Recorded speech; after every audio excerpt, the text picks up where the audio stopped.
Hello, oh my gosh, who is that person on the screen right now? It's me, duh. Who else would it be on this channel? It's been a few days. It's been a few well spent days. I saw a horse that I didn't expect to see. I feel like I'm so like in the camera.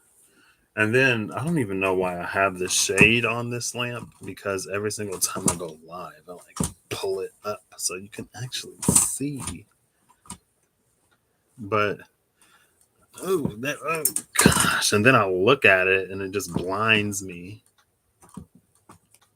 So let's get a little.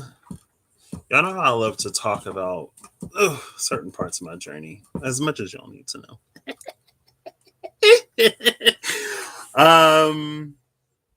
And there's been this interesting thread I've seen running the collective. Not necessarily the collective. I guess like there's like the collective and then there's like the tribe. I guess there's like the collective and then there's like the tribe and then there's like the circle. Okay. So when I say like what I was originally, hey Steph, how you doing? What I was originally referring to as the tribe is the circle, but the tribe is like, but the collective is at large. So there's something that I'm noticing within the circle that I'm not necessarily noticing within the collective. And the circle is like the people that I know in my like personal life outside of like YouTube. So it's like people that I interact with, or it's like friends and family that I like grew up with. You know what I mean? And then the tribe, like it's like the people that I know that like aren't necessarily in my immediate vicinity. And then the collective is just like, floating everything. Anyway. That's interesting. It's interesting. I guess in terms of the circle, I find myself in a part of it. Um, there's also an interesting thing like I made a semi-educated guess with somebody in the circle and they were like, oh my gosh, how did you know? And I'm like, because it's running the circle apparently. It's running the circle. That's how I knew. I don't know why. I don't know what. I mean, honestly though, that would be like a sextile, right? Next door neighbors. I don't know. Anyway. Oh, thanks. I miss you too. I was visiting family for a few days and I saw a horse. I didn't expect to see a horse in real life. And then like people were like petting the horse or feeding the horse. I'm like, yeah, no, I'm good. I'm good. I don't need to get over there and be all up in the horse's face. The horse was looking at me and then it started to like trot towards me and like pick up speed. I was like, whoa, what's happening? But then there was a dude who was walking a dog and I was like, okay. I'm trying to find my phone because I took a picture. Because I took a picture of the horse. Excuse me. And I guess in my own, I'm all kind of sort of floating the circle. I guess I shouldn't. Anyway, there's just something interesting I've been noticing within the circle that I haven't necessarily been noticing within the collective. Dreams have also been like wild. Um, you had three horses. Apparently, one of my like you've not you've been not wanting to do zodiac too much. I mean, it happens. I know some people who like are completely like, we're just gonna do collective, whatever. Like Queen Cup, she doesn't do zodiac readings anymore. I know that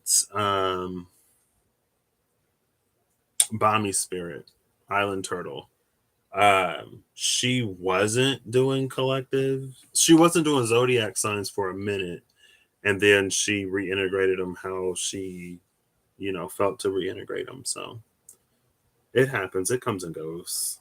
I Oh, we're in Gemini season. Excuse me. We are in Gemini season. I got to see family. Like, I saw one of my brothers, and I haven't seen him in over a decade, I'm pretty sure.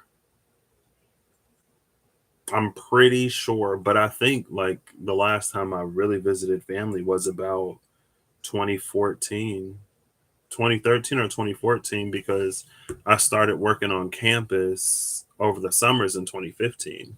And the summer is when I usually visited that side of my family. Um, so yeah, it's been quite a while. And it's interesting how, like, when I was talking about the circle, but more so like I said, like people that I know personally that I met like as I was living life. Um, it's interesting how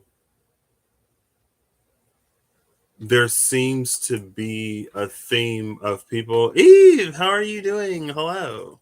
I don't know. Oh, I was gonna get some wine. I was gonna get some wine. I'm trying to drink more red wine.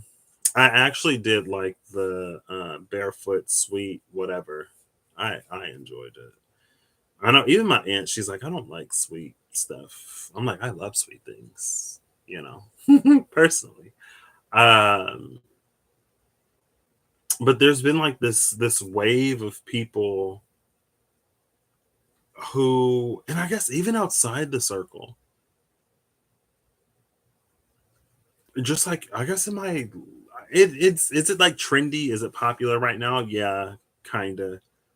But like people who talk about like manifestation and like vibration frequency and stuff like that, it kind of sort of still surprises me. And then I've had some people who are very like who take very natural paths that are very much so like in tune with the natural world and nature and stuff like that. My brother being one of them.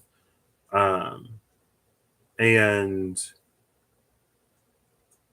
there was a question that I had posed to the universe.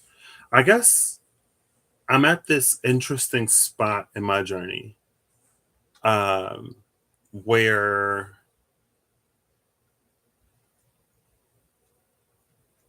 it's like again, like I'm outside of the collective. Um, you do okay. I'm glad I'm not alone. Um, outside of the collective, because honestly, I don't know. I don't know if I'm still in that like what's collective and what's personal, what's this versus what's that. Since my Saturn return, because I just knew that I was going through like a lot of personal astrology, being my Saturn return, right? And I was like, I don't know if this is. You see this? It was this horse. I was like, oh my gosh, what is that? I saw a horse. Um, and I was talking to my dad, and he's. I love talking to my dad because I can talk to, I guess, my mom too. Um, because I can talk to them about like very like abstract question mark things, or very like talking about life, or like talking about like with my mom it'll be a lot of conversations about like spirit and stuff like that. With my dad it'll be a lot of conversations that can include that, but it's almost like I guess even with my mom just like life in a broader sort of sense in general and different aspects and facets of life. But anyway, this personal part of my journey that I was like, I'm like, I'm navigating my journey. I'm doing what I need to do for me to get where I want to be. And in the circle, there are some other, oh, yeah, yeah, yeah. In the circle, there is an energy of momentum and there's an energy of arrival, but not necessarily arrival. There's an energy of stepping out, taking the next step, basically. We'll say that. Did I do that right? Oh my gosh. What am I doing? What am I talking about? Who knows? um, does it really? Yeah, my cousin was like, "Oh yeah, the neighbor they've had a few horses and my brother is like, I don't know if I believe anything that he says."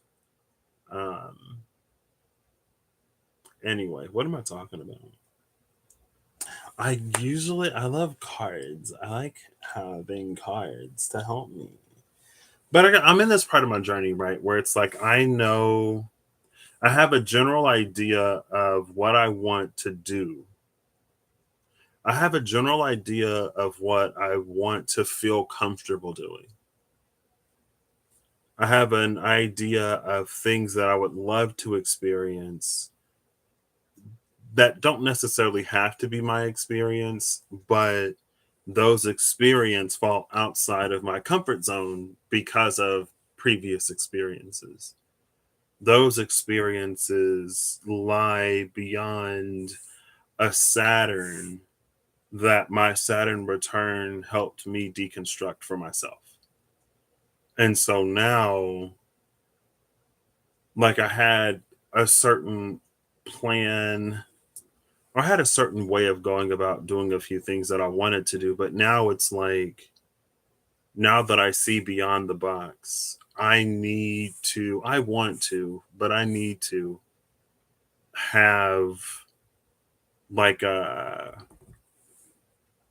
not a base camp, but a destination, a goal that lies sort of in between the comfort zone that I was in, more so than I'm still in, and this thing that's way out that I want to honestly just be open and available for. Because when those opportunities come, I don't want to like panic, freak out, self sabotage, whatever, and then not take them because I've done that before and I don't want to do that again. Um, and so and that's when I was like, is this moving too fast? Like, is that because everything is kind of sort of happening at once? But when you make your proclamation to the universe that you want everything, it's like, don't be surprised when you get a lot of stuff that all happens. Not that it's necessarily disconnected, and there is a beautiful connection in between everything. Like, there were, because of the next step, because of the intermediary step that I'm taking, that intermediary step being like working at the company that I'm going to be starting at next week. Um, and it's like, first it was like, oh, they have a position in London that I could transfer to once I'm in the company. Then it was like I saw an article about some of the ways that they're changing up how like they conduct business to be more like ethical, sustainable, and stuff like that. And I was like, okay, that's gorgeous. And then came the actual opportunity one day. I was just like, I'll get on and I'll look, and I went for it. And again, it isn't like I didn't necessarily want to be in the lab again. I know it's intermediary, but there's something about this team, and it's something about the people that I interviewed with. And it's actually, maybe that's my alignment or maybe that's my flow. But since the second I had a 3-pass Saturn return because it retrograded on my natal degree. And in between the second and third passes was a lot of like, not a lot. In between the second and third pass, there was confirmation of things that I wanted that I didn't speak. And I guess that's important because, I mean, I made my declaration to the universe. So I didn't speak it to people necessarily, but I spoke it. And I was like, this is what I want. Okay. I'm ready to look at, sort through, work through, face all the rest of the things. By this point, I'm like, you know what? I'm tired of energetically settling. I want the whole enchilada. I want the whole burrito. When I got my first burrito from Qdoba, I was like, "Oh my gosh, it's so big. I can't eat all of it." I can finish a burrito now. I went to Chipotle with my mom yesterday. She was like, "Oh my gosh, you finished it?" I was like, "Yeah, this ain't my first burrito." If it was my first, second, fifth burrito, I would have been like, "Oh, it's so much." I can eat a burrito now. You know what I mean? Um, and in the process, like, and then shortly after that, my life started to shift and change in ways. My life started to shift and change in ways that I always thought I would have had to leave home to find. People that I met, resources, like local resources, like the card store, and other things like that, like a sense of community, like an offline community. Not that online community isn't gorgeous, because you know it is, but it's like online community is like wherever I go because the internet is basically everywhere. But then I found like an offline community that was like, okay, so I don't have to leave to get this. And there were things that I would hear, or things that I would witness, or things that I would experience that align to like what I really want. And again, like it was nothing that I had to like prompt or ask for. It was just offered. And I'm like, oh, okay, cool. And it's still, in some ways, it's still unfolding in ways that the final pass of my Saturn. Um, where in the series that you're doing right now? You know, to be completely transparent, you've released Leo and Sagittarius, and I'm like, I watch for the thumbnail to change. Sometimes I'll click in and watch it just because. Um, but yeah, I can't wait to see it. Uh, were you here? I think I just talked about it, but I don't think you were here. So the last time I went to the card store, I got the Edgar Allan Poe tarot, and there was the Eve corner because he got new decks. Um, and I was like, oh my gosh, like he was like, I'll let you know before we put him out or whatever. So if you want to come look at him, we can. And I was like, okay. So it was the William Blake tarot and the tarot of the She, I think. And I was like, oh, Eve has these. And then I was just like, oh, like somebody that I watch on YouTube has these. And the card shop guy was like, really, who? And I was like, don't worry about it. It doesn't matter. I was like, why? He was like, oh, I just like love seeing how other people read. And I was like, hey, Holly, how you doing? I was like, oh, I was like, if I give you her channel, like, because I've commented on a few of those videos and you might have mentioned me. I don't know. And I was like, oh, like my journey buddy sent me a picture of her watching one of my videos. And I'm like, I'm over it in theory, but I still like recoil a little bit because I'm like, oh, people who know me watching me, gross. I like to keep my personal and professional and spiritual lives separate, although there is no separation. um, but yeah, I sent him your channel. So if he finds me, he finds me. It's fine. Um, yeah. Anyway, so that's been a thing, honestly, since Mars went into Gemini. That was a thing. And then when Venus entered Gemini, there was this, I don't know, like there are so many things that are gray right now. There are so many things that are like no, not even well, I'll say semi-defined. There are things that are semi-defined. There are things that are, um, what's the word for something that's like indeterminate, for an indeterminate length of time. And it's in a that can be transient. There's like a transience. Um, but through that, things are shifting in ways to confirm certain things. And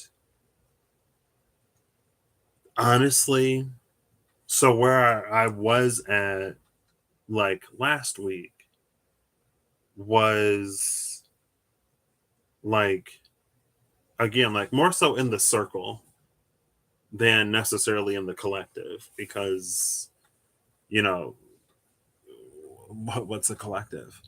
Um, there are multiple ways that there are multiple ways that a certain arena of life is being navigated. And that certain arena is like work, career, like 10th house, 6th house, C type things, right? And everyone has their own path. And I know that my path is my path, and I know that other paths are other paths. But remember, like after my third pass of Saturn, my first Saturn return, or the first pass of my first Saturn return, was a lot of like, these are ways that you limit yourself. And the second pass of my Saturn return was a lot of like it is possible to receive and to experience what you want to receive and experience right where you are. You don't have to go anywhere to experience that. If you want to, okay. But when you're manifesting, when you're doing whatever, like, you don't have to have that stipulation of somewhere else, because it's possible right here. And then the third pass of that was like related to the first pass and the second pass in a way. All right, Eve, are you grabbing something to drink? Because where's the gin? I need oracle juice. The third pass was like, it was related to the first pass, and the first and third passes were like Saturn direct. The second pass happened as Saturn was retrograde, as it retrograded over my natal degree. Um, so it was like ways that I don't necessarily allow myself to receive the things that I'm asking for. But it was a lot more subtle than the first pass. Like, the first pass was like very broad. It was very like, the first pass was like ways that I might like stop myself from receiving the opportunity, are ways that I may prevent myself from like reaching the destination, to board the plane, the train, the automobile. The third pass was more like ways that I kind of sort of self sabotage it subtly after like having received an offer or an invitation. So it was more like one of the things that really hit me in the third pass was like, I say I want this and I say I want that. Like, I say I want reciprocity and I say I want like balance. But I give a lot more easily and readily than I receive. And it's not, for me at least, like, it's not some weird power dynamic like I want to for people to feel like I owe them or whatever. For me, it's just like, I give because I love giving, and I would struggle to receive because like I don't want to be a burden, right? Or it's like I don't want to like inconvenience somebody. So that's was a lot of the stuff. So now, after having like completed that Saturn return, and like after being made aware of all of those things, it's like the way that I navigate has to change, because I want the things that I want. And now that I know that I always knew that I was a pretty big contributing factor to why I was miserable and unhappy. But now that I was actually like wanting to be happy and not miserable. It's like, okay, I got to do something different. Um, and so as I've been like doing something different, and as I've been showing up in the ways that my Saturn return taught me to, and as I've like the third pass of my Saturn return was also like getting rid of a lot of unnecessary resistance. So, and that's the part that caught me up in mid February, like right before I came home. So after the full moon Leo, um, and I don't know what other transit was going on because that full moon Leo was a really big relationship relationship tester for me. Um, like because when it comes to relationships for me, I feel like I'm very like compassionate and open and compromising, but at the same time I'm very not. Like if I don't feel acknowledged or listened to or respected in a relationship, it's basically dead to me. Like there's nothing that motivates me to continue building with someone or something that doesn't respect me as a person and doesn't respect my feelings because it's like, so what, you want me to be in this to feel like what's the point? Like if you're not going to listen to me, if you don't care about me, what's the point? Right? Like if I want to be mistreated, I could do that to myself and I'm no longer doing that to myself. Um so I've always had this like duality, I guess, in that way where I'm like extremely like open and compromising and whatever, but at the same time, like there are things that I very much so don't tolerate. And so it's like it's just over. No questions asked. Can we talk about it? Like, no. No, like early Patrick was like, no, we're not even going to talk about it because you have already proven to me that you have no ability to consider me as like a standalone individual because like you're treating me the way that like you would want to be treated, or you're looking at me the way that you would look at things when I'm trying to tell you how I feel. And if you're going to tell me that I shouldn't feel the way that I feel because if it were you, then blah, blah, blah, blah. I'm like, okay, but I'm not you. And this is how I feel. So thanks for revealing yourself as someone who is incapable of comprehending or trying to and understanding. I'm not going to frustrate myself. I'm going to save us both a lot of heartache and a whole bunch of other stuff and just end it. And then I met my best friend, my Libra buddy in the UK. And I think for him, I think it was also it was partially the phase of my life I was in. It's also partially part of who he is as a person. Like he's the type of person I think sometimes who genuinely like wants to understand other people, but at the same time, it's almost like he's so set in certain ways that he doesn't necessarily like think about it. And like no one's perfect, but more than anything, like I could tell that he genuinely like cared and he genuinely like wanted to try. Like I'm the type of person where it's like we're not going to like if I'm going to continuously hit the same walls with you, I'm just going to walk away cuz who has time, you know? And there are things that like I would do that he didn't like and things that he would do that I didn't like. And like I said in February, after that full moon in Leo, like the one of the reasons why our friendship works is because we talk to each other and because we listen to each other and because we actually make changes to honor and validate the feelings of one another.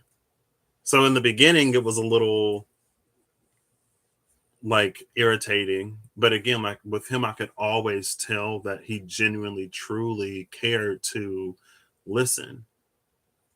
And I'm always like, every single being on this planet is indebted to me for making him a better person. I suffered so that none of you would have to.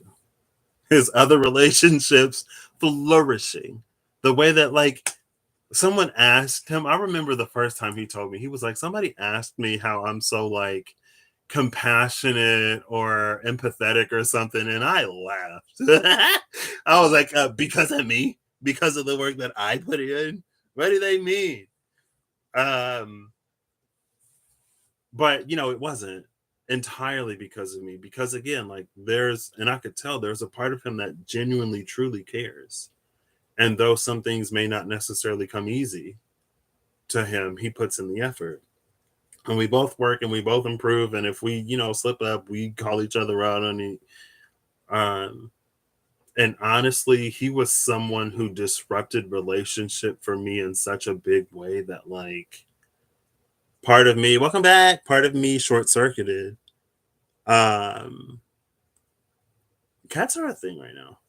Part of me short circuited because I'm like, well, like, if this person could, like, be open and listen to me and, like, validate my feelings and care enough to stop doing the things that, like, upset me as the person that I am, or at least very much so try to do the same, like, what if there were other people in the past that I, like, cut off prematurely because I just knew that they wouldn't get it because they were too self-absorbed or too afraid of, like, for me, I can understand that uncomfortable situations are uncomfortable, and I can understand that no one wants to be embarrassed. I can understand that nobody wants to be wrong.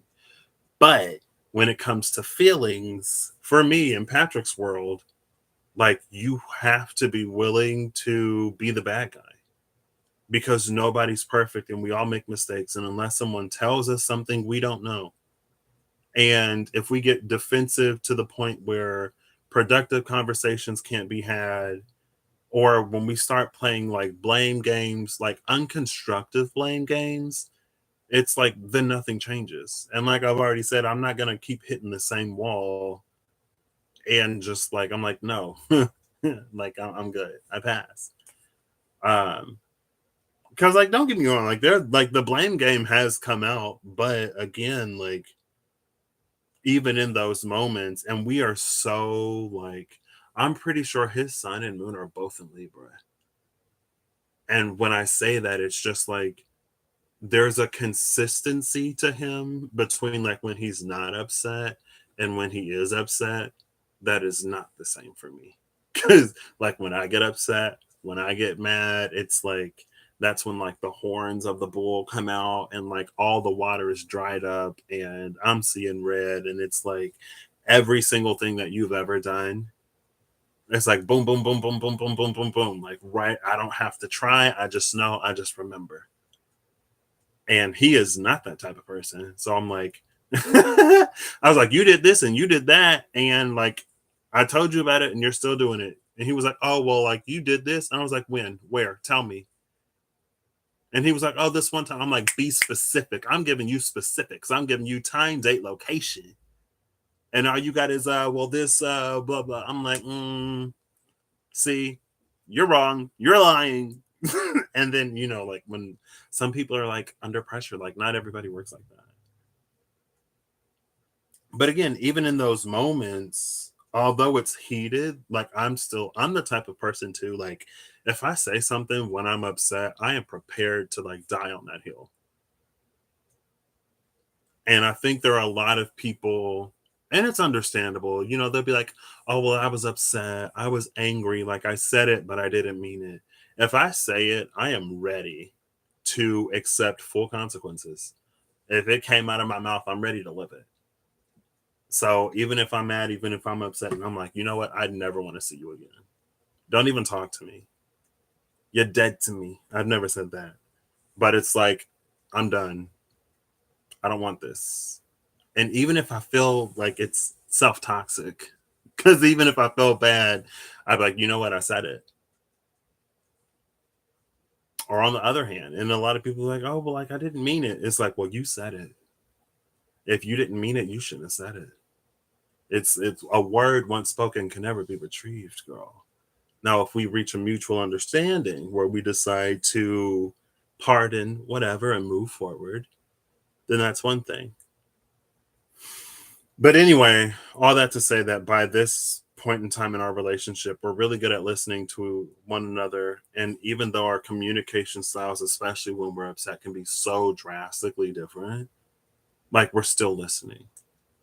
And we still have those like conversations, and then I improve, he improves. That's why it works. And that's why when all of that stuff went down around the full moon and Leo, when I was like, if I could switch my flight to leave right now, I would. I was looking at hotels because I'm like, I don't even want to stay here. I was ready to disappear under the under the cover of the night. Just like he come back from dinner and I'm gone. If I could have, I probably would have in that moment, but I didn't have the opportunity, and it was a good thing because there was something that when he talked to me and when he opened up to me, he revealed something that I've also noticed, I guess, in that particular dynamic. Sometimes it's like if like the conversations don't get that heated, then there are certain things that like he won't even tell me. And like I'm the type of person like I can tell like when it's happening, I'm like, hey, like I don't really like I'm not about this. Past Patrick was like, I'm not about this. If this is what you're about, I don't want it. I'm good. I'll save us both years, days, minutes, seconds of building up animosity, and we can leave it where it is. And we can appreciate all the good times and just know that, you know, we went as far as we could go together. And we don't have to grow to the point where we hate each other to not be in each other's lives. Like we can end it at the top of the roller coaster and not take the plunge. You know what I mean? You don't have to see the depths of how dark it gets. Um, but yeah, he was like, you know, this is something that I used to experience all the time. And like when you said or did whatever, it made me feel like that. And I'm like, I've known this was more like internally. Like at that point, I had known him for 7 years and it never came up. And like honestly, he did like and he would be because he's always like, well, you should have said this, you should have said that. Why didn't you do this? Why didn't you do that? You should have at least checked. And I'm like, okay, well, why didn't you do that when it was happening, when you got whatever, but you apparently didn't want to say anything? Like, why didn't you check? Why didn't you confirm? You're asking me to do all this stuff that you yourself didn't even do. I feel like typically, at least I try to like, if I ask, I try not to ask things of people that I'm not willing to give myself.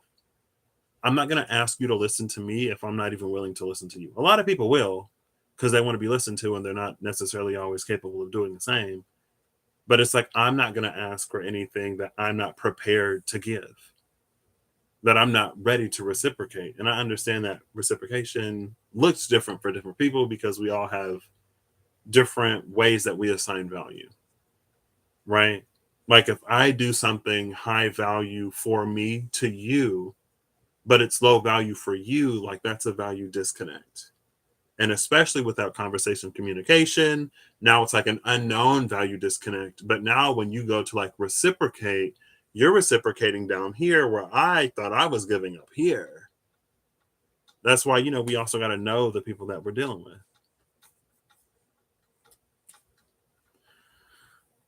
So anyway, all that being to say, because there was a part of me that I was like, I was upset, but I was like, you know what? I'm just gonna sleep it off because I know that it doesn't really matter. Like I know that this isn't the thing to end our friendship, so I'm gonna go to bed and I'm gonna wake up and it's gonna be fine. And I went to bed and I woke up and it still wasn't fine. And I woke up the next day and it still wasn't fine. And I took a nap that day and I woke up and it still wasn't fine. And he was like, talk to me. Like, I know that something is up. I know that something is wrong. And in my mind, I'm like, I just need more sleep. I just need more sleep. And then I'll be over it because it's not that important. Um, but it's through that conversation that I found out that it was actually like really important to him. And it was a between us, it was like a value mismatch. Cause in my brain, I'm like, there is a whole complicated, not too complicated, but there's a whole involved in my brain, it was like I'm looking at the scene as a whole. Like, this is the setting, these are the characters, this is the environment, this is what else is happening. In my brain, I'm looking at it as like the full picture. And in my brain, I was looking at him as like, you're just looking at like two characters. You're not considering the setting, you're not considering different interactions and environments, you're not considering like what happened to this character before they arrived at the scene and what happened to the other character as they arrived to the scene. You're just like, I'm not getting this like tit for tat, this for that reciprocity. And I'm like, first of all, we come from two completely different backgrounds. And like, that's something that we've talked about since the beginning. That's why I don't too much ask for nothing from you. But at that point in time, and it wasn't even that, it was just like, it was stuff that didn't matter to me. So like, it was about a movie, and it was like about seats. I'm not the type of person that has to have the best seat in the theater, because there are movies that I like. Like, I'm not gonna sit in the very back or the very front. I'm a like, well, sometimes I do sit in the back, but I'm not gonna sit in the front in the first row. And he was like, well, when we went to go see the movie that I treated for, like, I booked the best seats in the theater. I'm like, you did that because it's a movie that you really wanted to see, and I went with you. Regardless of whether or not I was there, you would have done the same thing. You didn't do more because I was there. You took me on the experience that you wanted to have because it was your turn to pick a movie, and I'm inviting you on the experience that I want to have. I don't feel the need to sit in the same seat that you sat in. So when I'm doing all of the, hey David, how you doing? When I'm doing all the preparation, I'm not like, you know, it's like, I feel like in your mind, you're like, I gave you this experience. I'm like, you catered the experience that you wanted to have, regardless of whether or not I was there. Because that's the type of person you are. And low key, it kind of sort of is the type of person that he is. But also low key, he is capable of more than that. But when he wants something, he's the type of person that's like laser focused on like, this is what I want. This is how it's going to go down. This is how it's going to happen. Anybody who's with me is just going to have to be down. And we've talked about that before. And then when I met it, I thought he was like, "Oh, you're crazy." He didn't say it like that, but he was like, "No, it's not like that. It's not like that." And then I met his girlfriend, now fiance, and she was like, "He's like that with everybody." I was like, "Thank you. You walking off your poor grandma's legs who can't keep up, but you're just going, going, going. She needs a break. You're gonna have to take a break. She can't keep up with you." And you should have known that when you invited her. You should be more considerate of the people around you. And you can imagine, probably, I don't even know how I ended up here, but here we are. All of this is just like context. I literally saw this meme. I'm going to share it with you on Facebook.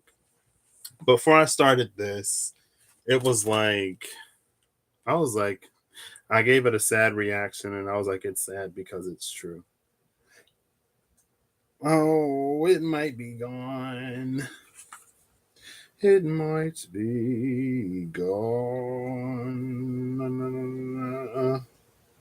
I don't think this is her name. No, it's a him, not a him.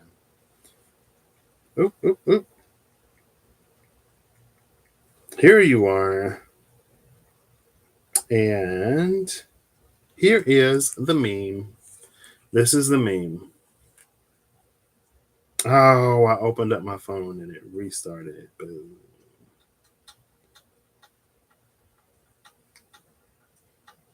The point I'm trying to make and the way I explain it. I was like, that's me. It's sad because it's true. The snippy verbal man has a short half life. The quiet man, you better get away from. Yeah. Because for me, it's like there are certain things I'd be like, it doesn't matter. And the ones that I'm like, it doesn't matter, they just simmer and they build up. And if you don't say anything about it, then how is the person supposed to know that they're upsetting you? And so it just gets worse and worse and worse. It can be remedied by communication and remediation. Communication is key, but it's only like one of them. If there's no follow through, if there's no action, if you're proving to me that communication with you is pointless, you're proving to me that this is pointless. There's no point. What's the point of me like sharing my feelings if nothing changes? It's like, yeah, no, I'm not interested. I'm not interested. And then when the universe shows you things that you are interested in, you want to be like, oh well, this is happening and that's happening, and I don't wanna. So that was my third pass. It's like, okay, girl, but you're interested. What's your excuse? And I was like, wow, I gotta stop doing that. Anyway, it was that. It's like, you took me on the experience that you wanted to have. I'm taking you on the experience that I want to have. I don't need to spend $5 more to sit 2 more rows closer or further away from the screen. Cause I want to see the movie, but I don't want to see it that bad. Like, you know what I mean? And he didn't even want to go. I'm like, why are you like you don't even want to see the movie? He was like, yeah, but if I'm gonna go, then I want premium seats. He didn't say that. But I'm like, we have, and that's why I basically told him, I was like, we have different values here. Like, for me, it doesn't justify paying like, I'm not gonna pay this price for little to no give back. Like, if it was something that I really cared about, if it were like a video game or a phone or something electronic, then yeah, give me that 32 gigabytes of space that I'm never going to use. But give it to me because I might. If we're talking about a theater, I'm like, honestly, did I want to really see the movie? Yeah. Could I have waited? Yeah. Am I going to spend again? Like, and he was like, but it triggered something for him about reciprocity, right? And so in that moment, while simultaneously believing it true that we just have this value difference, and like that, like, we're doing experience for experience. When you guide, we do it your way. When I guide, we do it my way. And if whatever, like, then we don't have to go together. Like, I can go by myself. Because I was gonna go when he was at work. But then, because again, like, it was a movie he didn't even really want to see. He was like, oh, you don't, he was like, you can wait until it's out on DVD. You don't have to go to the theater to see it. And I'm like, well, I want to, so I'm going to. And then he's like, well, you're not getting me premium seats. I'm like, you're ridiculous. I start next Tuesday. I'm excited. Things are moving. There are things that are moving, and then there are things that are moving with the way that things that are moving. And then there are things that, because I know they're moving, I was like, huh, wow, it'd be really cool if I did this. And now things are moving and that I could do this, to that I will probably definitely be doing this. And things are moving in ways that it seemed like they weren't moving. Like, things seem to come to a halt, and then all of a sudden they're like so much more progressed. And then I'm like, oh my gosh, like, I get it. I don't understand it, but I get it. I see that there is an alignment here. I don't know what's happening or where it's gonna go, but I see like a door like opening. And I can only tell that the door is opening because of the light that's spilling out. And it's like, whoa, what's that? It's like, oh, what does it mean? I don't know.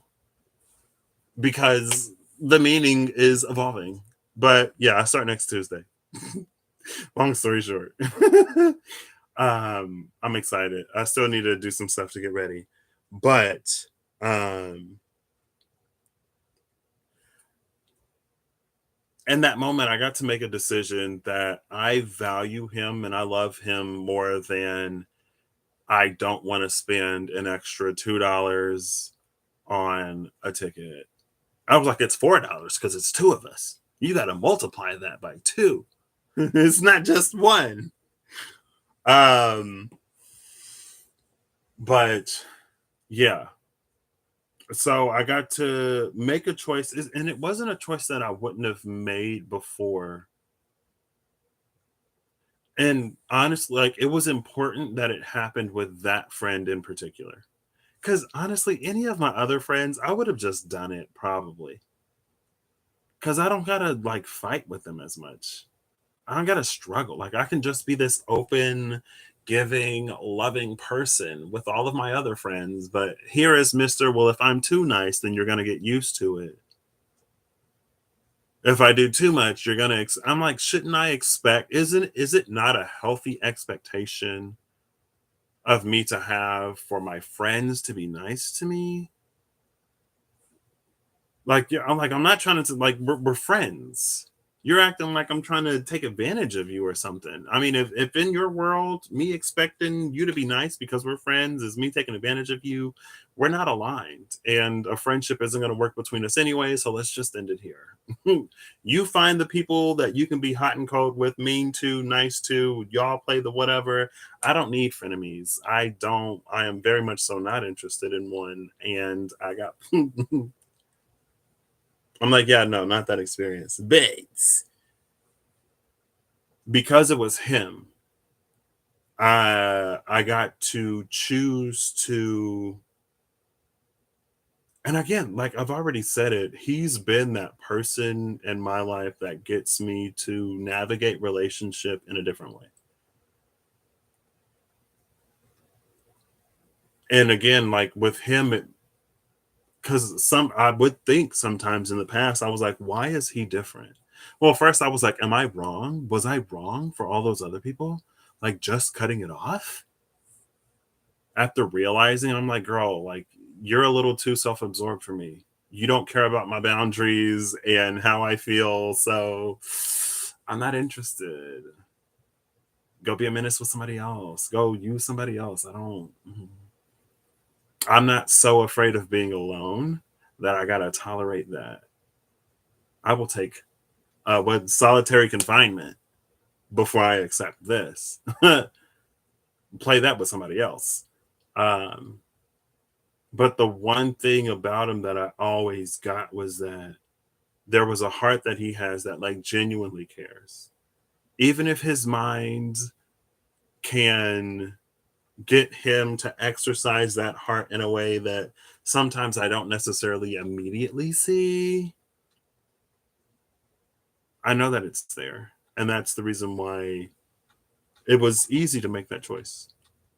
At first, honestly, I did have a lot of resistance because, like I said, I'm like, we did that because it's what you wanted. Don't try to make it seem like you went above and beyond for me. Because if you were considering what I wanted, you would have done less. But it's something that you wanted. But again, in that moment, like after we talked, and he was even like, like if we don't talk about it, then we can't work through it. And I'm like, don't throw me at me. I'm mad. And I was like, you know what? You're right. Fine. Let's talk about it. I was like, it's fine. It's fine. He was like, it's not fine. I was like, fine.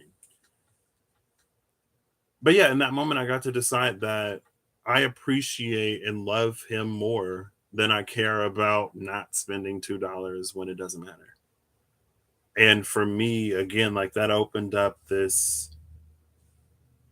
that in itself opened up for us to have the conversation where he just verbally assaulted me for 2 hours, attacking my character, attacking my very spirit, crucifying my Piscean way of self-sabotage, of dreaming really, really, really big dreams and then self-sabotaging to the point where I do nothing. 2 hours. I'm like, okay, I get it. He was like, no, you don't get it. And that's when I came home. Like it really effed me up because I was like, am I supposed to be doing it in a different way? Now I'm concluding. That was the third pass. It was like, it's not necessarily for me to do something different. It's not necessarily for me to take a path that is not mine to take, but it is for me to not have resistance to taking that path. It's to leave the door open. And just because I leave the door open doesn't mean I have to walk through it. Okay, it's not to leave the door open. It's to not brick over that doorway, right? Like I don't have to turn that door into a wall. It's to just let the door be a door. And if someone or something comes knocking on the door, go and answer it. More than likely, no one's going to come. But just because no one's going to come, again, doesn't mean that you have to brick over it. So there was this letting go of resistance that I went through. And most recently, it was a revisiting of that, like there are other people in the circle that are navigating in ways that lead them to what is their next opportunity. And comparison is the thief of joy all day, every day. It's never for one person to compare it to another, because everything comes with their own series of challenges and trials to overcome and to conquer. Just because it looked whatever on the outside don't mean it is when you get in it. But there was a part of me that was like, should I have been less compromising? Should I have pursued my path in a way that is not me? And it was like, no. And I knew it wasn't for me too, but in that moment, it was just like I really I could be in a different position, I could be in a different trajectory if I had. But again, it was like, for me, the step that I'm taking right now is pivotal. It's important. It's a step. It's intermediary. It's not permanent. I have a tendency, call it the Taurus in me. I have a tendency towards complacency, where if something isn't as I'm complex, okay? I'm paradoxical. There's a part of me that can be extremely flexible, and there's a part of me that's extremely stubborn and fixed and inflexible. I know what I want, I know what I value, and the things that I truly want and value, I will not compromise. I can be compromising up until that point where I compromise myself. And then it's like, no. But and this step that I'm taking is, again, like, I know I have a tendency towards complacency. So if it looks too comfortable, I'll stay there. I almost ran the danger of doing that, and it wasn't even comfortable. But I'm like, I don't want to leave somebody in a pinch. Like it was my first job. Like, they went out on a limb and hired me. I owe them my life. And it's like, girl, no, you don't. This is a step on your career path journey. This is one singular experience that you're having in this moment, but this is not your whole life. And honestly, if they wouldn't have made the decision to close the plant, how long would it have taken me to leave? How unhappy would I have had to be? When it comes to people and relationships, it's easy in some ways. Because there was that one that was like, because I was talking to my journey buddy, and she was like, "Are you usually like this?" I said, "No." Apparently, I had some deep lessons to learn there, because that caught a version of Patrick that existed for one very tiny, brief, ephemeral moment. That one time I was a little too, but never again. The other fish was on vacation, so they got the one fish that was like, yes, yes, of course, of course, of course, yeah, I get it, oh my god, like, don't worry about it. Anyway, I had that moment a few days ago, and then I was like pulling cards for me or something. I don't do it all the time. Sometimes I just like pick up a deck if I'm bored, and I just shuffle out a few cards, and like the Eight of Pentacles came out, and something else came out that was very like, you are navigating your path and your journey the way that you need to. You made the right choice for you. And things are still going to happen. Like, you don't know where this roller coaster ride is taking you. You've signed the waivers and you have clicked into that unbuckleable belt. Once you're on this ride, you're on it, but you're going to love it. I was like, okay, I'm going to love it. And then I got confirmation in other places. Um, but again, like, there's this revelation of certain alignments, or there's this, I want to say, a revelation of deeper alignment. because there were alignments on like more surface levels, but now it's coming out that like it actually like it's fastened in. The zipper is zipped like further down than I necessarily would have thought in the beginning. Um, and a lot of me being positioned to witness and experience that is because of everything that my Saturn return taught me. Everything that my Saturn return helped me to discover about myself and all of the choices that it empowered me to make. Ways that I now know it's more than like ways that I know I have to be, because it's ways that I want to be.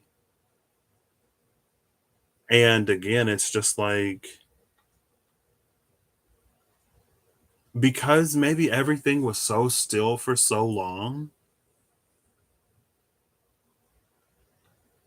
like I remember like the spring of winter was inside of the seed.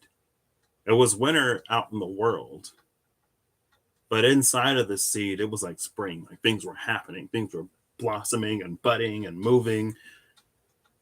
And now that the ground has thawed, now that winter, external winter is over, it's like apparently everything is ready to move.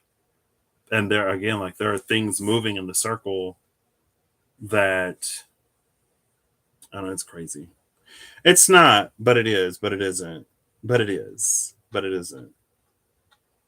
It's like it's crazy to call it crazy when it's like, okay, well, like, didn't I do the work? Didn't I make the choices and decisions? Is this not what I was healing for? Like, is this not the reason why I stayed and cried instead of running and whatever? Um, and I don't know. I think maybe I'll make a general statement. I think sometimes when we can be a little spiritually sensitive to the alignments of things, or when we like, whenever we feel a resonance deeply, before we necessarily spend time, it can cause, it's like a two-edged sword, right? Like if you have a feeling that something is going to be something, like if you have a feeling that you are going to meet somebody with orange hair and it's going to be the first person that you see when you go to the grocery store, and you're in the grocery store, there's somebody that you see that kind of catches your eye, but you don't really think anything of it because everybody's catching your eye because you're looking to see who has orange hair. And you go home and you're like, man, nobody had orange hair. Well, I guess it's not going to happen, or I guess I've been bamboozled. But then time passes and you see somebody with orange hair. And then you're like, oh, like I thought that that window was closed. I thought that I had been lied to. And then the person's like, oh my gosh, like you're the person I met at the grocery store that one day. And you're like, I went to the grocery store looking for orange hair that day and I did not see anybody with orange hair. So, but then they start talking and you're like, oh yeah, like you're that person that kind of caught my eye. Like, when did you dye your hair? Like, oh, I just came back from my appointment. It's like that expectation or that revelation of something to come puts us outside of time, or it decontextualizes a lot of things that lead up to that in a way that that might get us to be like prematurely disappointed in something, or it might get us to prematurely like leap into something else. You know what I mean? And I guess it's just like, don't forget that life is an experience and that time exists. I didn't expect to necessarily be on here for an hour talking around the points feel like talking about today. Um, but I guess it's just interesting in that way. Dreams have been really interesting. I think too, because I say I want everything and I'm willing to do anything. again, it's like a lot of things move sometimes. And there's a seemingly complex interworking of things in my own personal life. Sometimes I'll get a feeling that one thing is connected to another thing, even though there is no logical connection between the two. And I'm like, I don't feel like doing this right now. So I'm not going to do it because I am a human and I have free will and I have choice and I am choosing to not do it. And Spirit's like, okay, all right, you don't got to do it. And then the thing that is like quantumly connected to, I'll say it's quantumly connected because the space and time in between doesn't matter. But the distance is so apparent that you would think that there's no connection. But life will show you that there is. Um, the other thing may like get all weird or it might slow down. And then there are other things that navigate me towards like, okay, I'm ready to move forward in this way, or this is something that like now I'm ready to like listen to. I'm open now. The resistance has been worn down. Good job, life. I will do the thing that I know is for me to do, and then momentum will start to build up. And it's like, again, it's like this subconscious knowing of a connection there. But when it's something that I don't want to do, I'm like, they're obviously not connected. Like, in what world? And I'm going to exercise my free will. And then,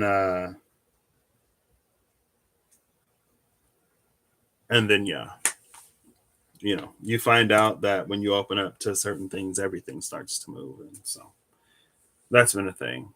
I feel like I've been talking to sending Rob a lot of messages.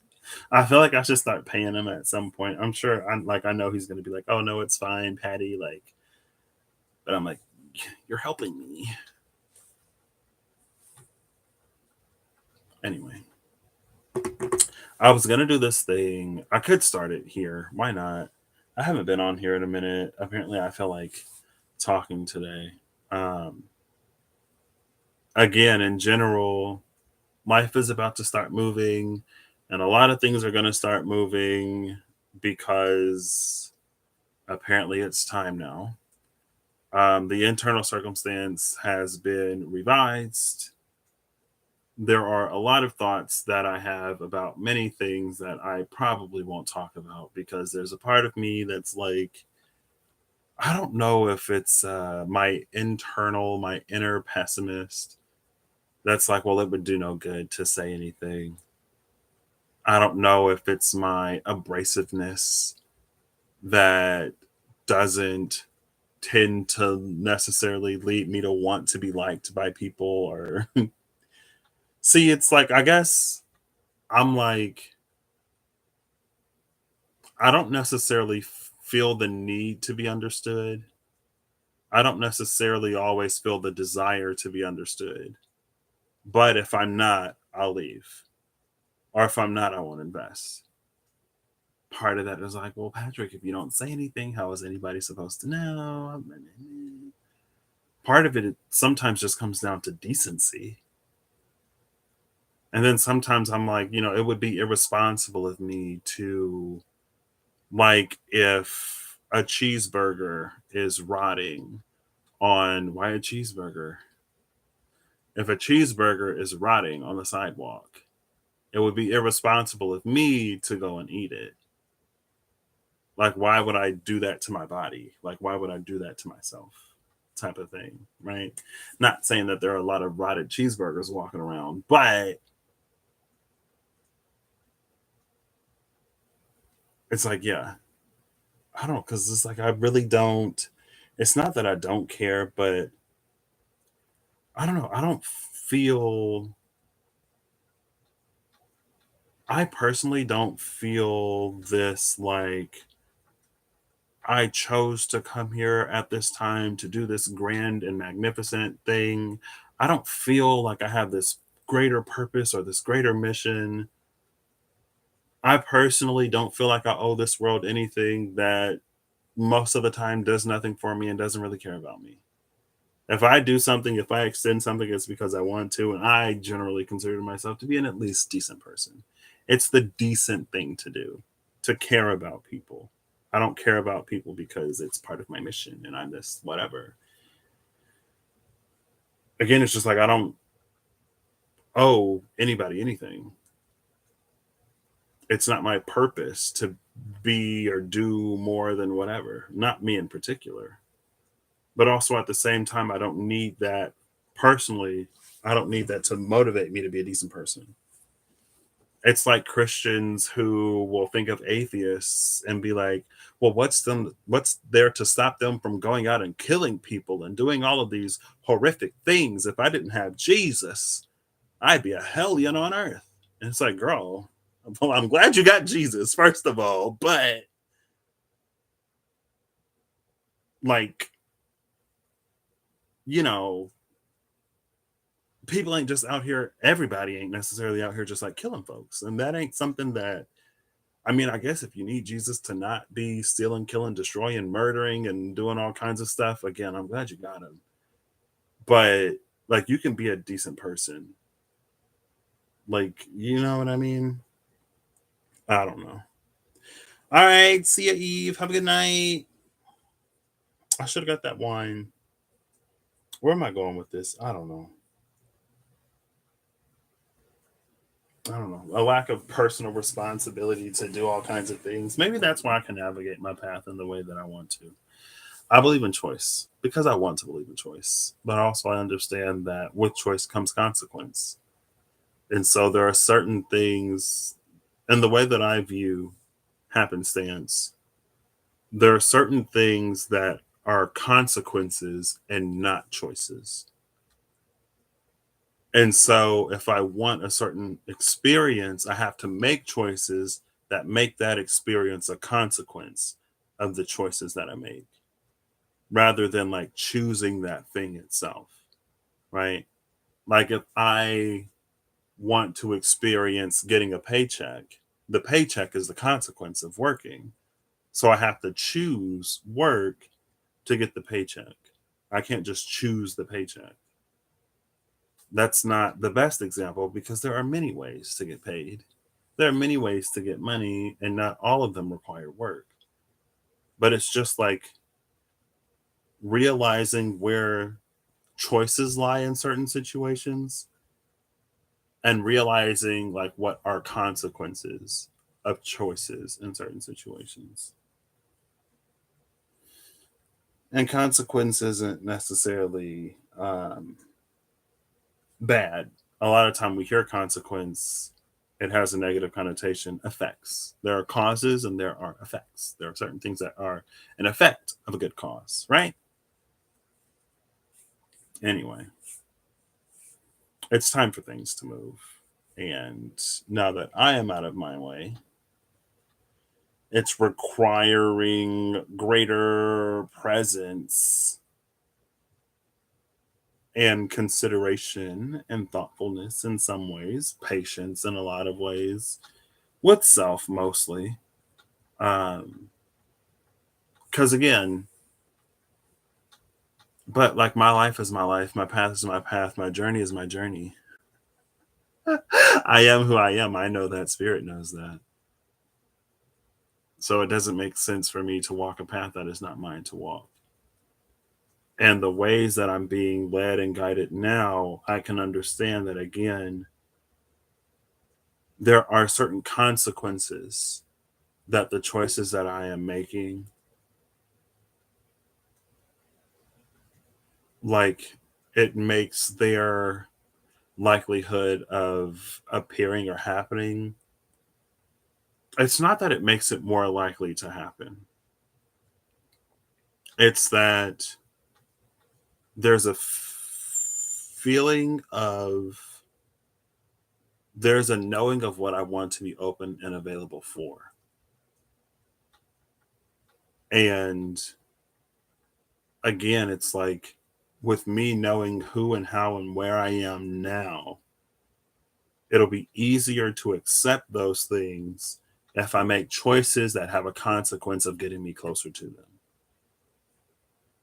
if I choose to put myself out there and like live and breathe and work in the unfamiliar or in the challenge, I'll say in the challenge. If I choose to live and work in the challenge rather than to stay in comfort, the consequence is that my comfort expands.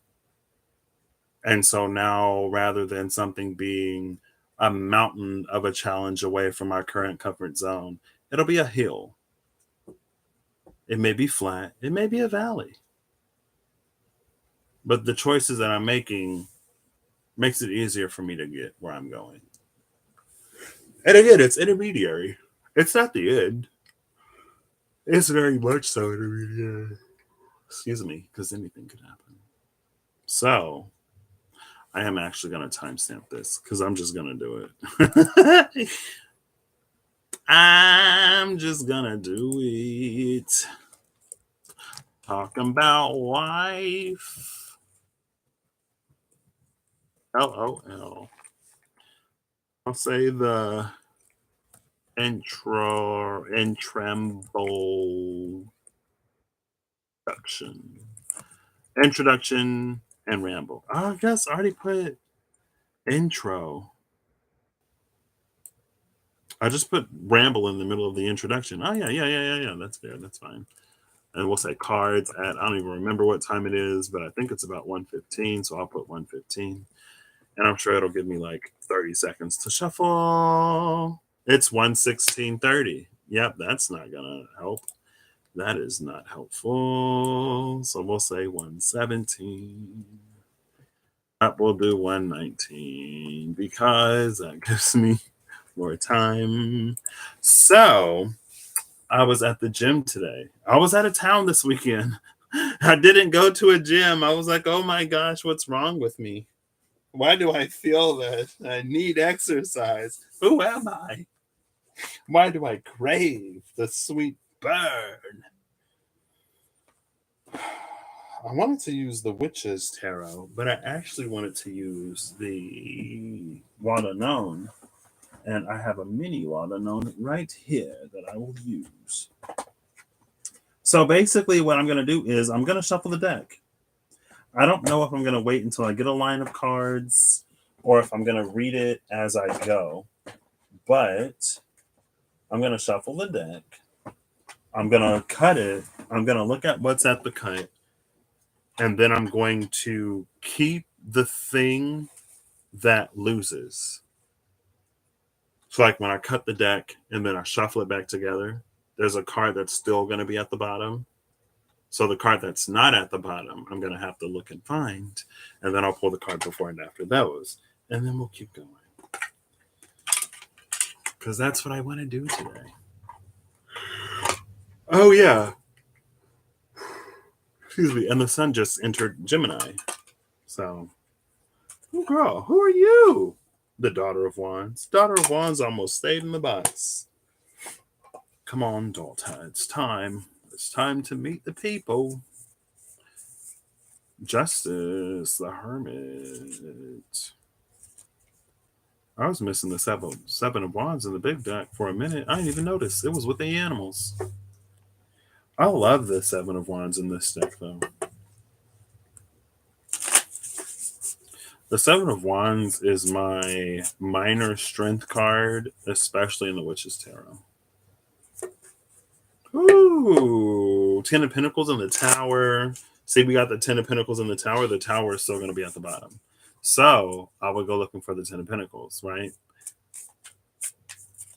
I guess I'm not supposed to shuffle it in between because that kind of defeats the purpose. Now we have the Lovers and the Five of Cups, right? Shuffle it. The Lovers is still at the bottom. So I would go looking for the Five of Cups. And I cut it. Two of Swords in the Lovers. I shuffle. The Lovers is still at the bottom. So I look for the Two of Swords. Right? Now we have the Lovers with the Daughter of Swords. Shuffle. The Daughter of Swords has now taken the Lovers. So I look for the Lovers. And it's kind of sort of to see how energy progresses. what gets shuffled into the fold? Um,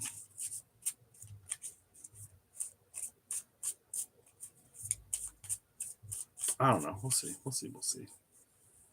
I was gonna do something else, but if I don't write it, there are all these ideas I have, and I'm like, you went to the gym today too? Hey, yep, yep. I did massage chairs today, but I always use the massage chairs or the massage beds or the massage lounges after. I feels like it keeps my body from breaking down, and it helps me not be as sore all day. All right, let's begin. As we are where we are, here and now. Oh, I hope this isn't. The Father of Pentacles and the Three of Cups. I actually love this. The Father of Pentacles is the planner. The Father of Pentacles is the one that has their whole life planned out. But we can't necessarily plan for life.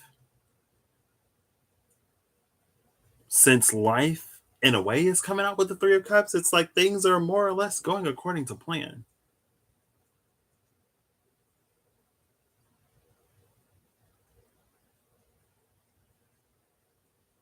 I think there's an element of divine revelation here. There's an element of, is it? There's an element of perceived divine revelation because the plan is working out so well. It feels like this bird that's separate, that one, the one that's not being covered, is separate from the other two. That's the bird closest to the sun. That's us. And then there are these other two birds, call them ancestor spirits, guys, the divine, that work to co-sign, that work to support the dream. That's why it's like it's this perceived divine revelation. But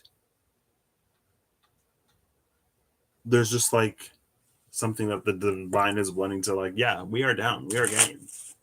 Shuffling it, boom. Okay. So, oh well, there's nothing before it. The Ace of Cups is before this King of Pentacles. It was like right there. So the Son of Swords was on like, but I'm not doing that. I'm doing before and after.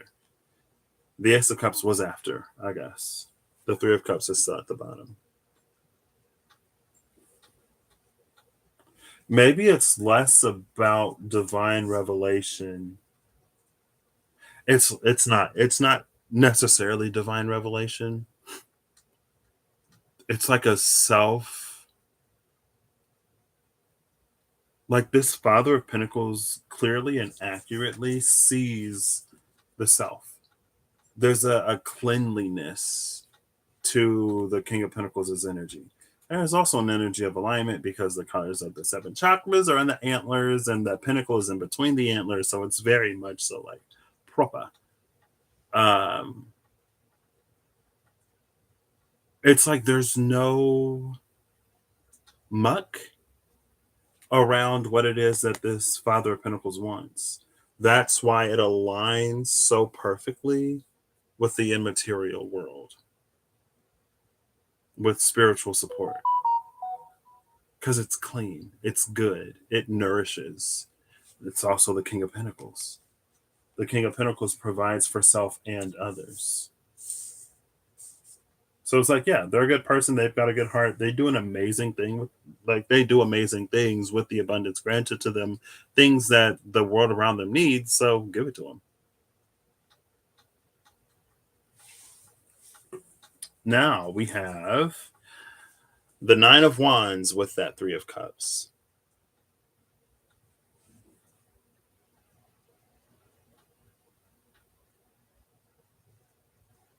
I don't know why the Father of Wands feels so unaware.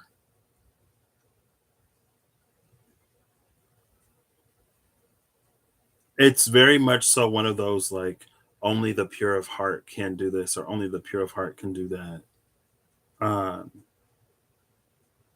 but there's something so like balanced or healthy within the Father of Pentacles again that aligns. Maybe it's like cleanliness is next to godliness type of, like, he's so they, because it doesn't have to be a male, obviously, and not necessarily obviously it doesn't have to be a male, it's an energy.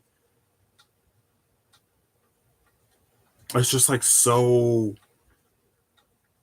good natured, such good strong character, that like spirit is like the world needs more of that. Now with this Nine of Wands, because in the wild unknown they look like stair steps that lead to the moon, that's that energy of like it's gotten so close to, like, it's so spiritual without like claiming the title, or without like, it's a very like lived practical earthbound spirituality. Like it doesn't have to get super woo woo or super like manifesting and like all that. It's just like it's something within the character of that person that's just like very much so like, oh gosh, they didn't even mix. It's just so close. And they don't have to do anything besides be who they are. So that closeness stays at the bottom. Oh, there's that Knight of Swords, the Son of Swords. So before, no, that's after. Okay. Now I have two cards I can actually do this. I was going to use my other camera to show you the desk, but I didn't set it up. I guess I could still set it up because I'm using OBS, but I'm not. So, sorry. Excuse me. Before is the Seven of Cups. After is the Son of Swords. I actually like this because there's a clarity here. That's the same moon that's up here. There's something about this Father of Pentacles where the illusion and the haziness of a typical Seven of Cups energy, it doesn't exist in that person's mind. It's almost like it's that pure of heart thing. Because the Father of Pentacles is pure of heart, there is nothing that can be done to tempt them in any way that would compromise their character. It's almost like it's the person that's so like sheltered by their parents, or the person who was so inexperienced of the world that like you tell them a dirty joke or something and they're like, I don't get it. They don't, like, their cup always faces the sun no matter what. And look, there's the sun right there too.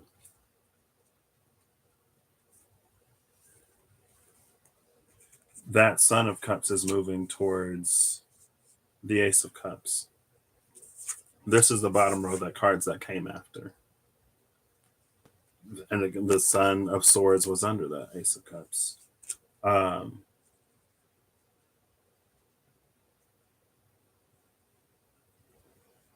Maybe it's because of their simple-hearted nature. It's because they are, I don't want to say incorruptible. It's because they're resistant to some of those temptations. It's because their cup always faces towards the sun and never towards the moon, that they can move with the speed and the clarity with which they move.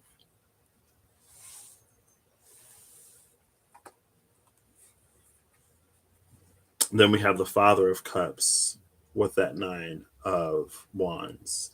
The Father of Cups is a black swan. The Father of Cups is the one that just, like, they are who they are. And it doesn't matter what comes for them. It doesn't matter what like the world throws at them. Father of Pentacles, Father of Cups.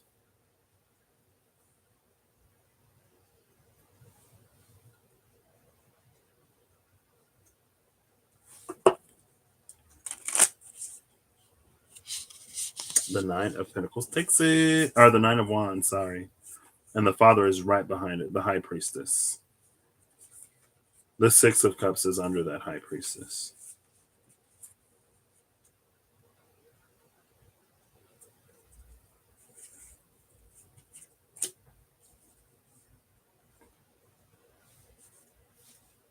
The High Priestess is looking at the Son of Swords.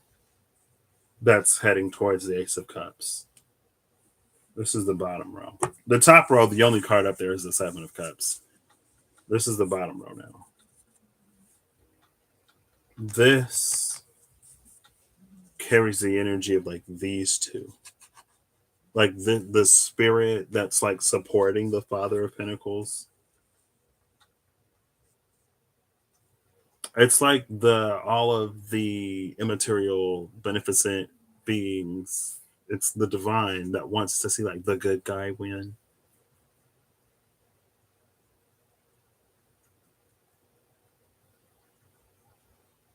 And I want to say like this is spirit knowing that this movement will happen, or knowing that that movement is happening.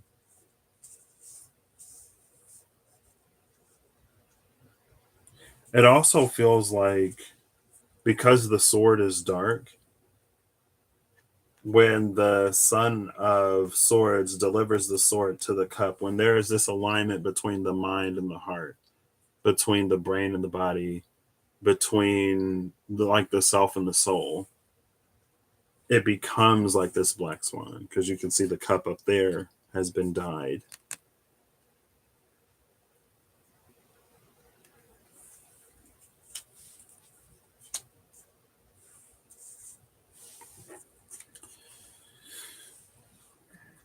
Oops, it was this way. It doesn't really matter, but I got to show the camera. Oh, well, now we have Judgment. Judgment and the Nine of Wands. This is like low key an example.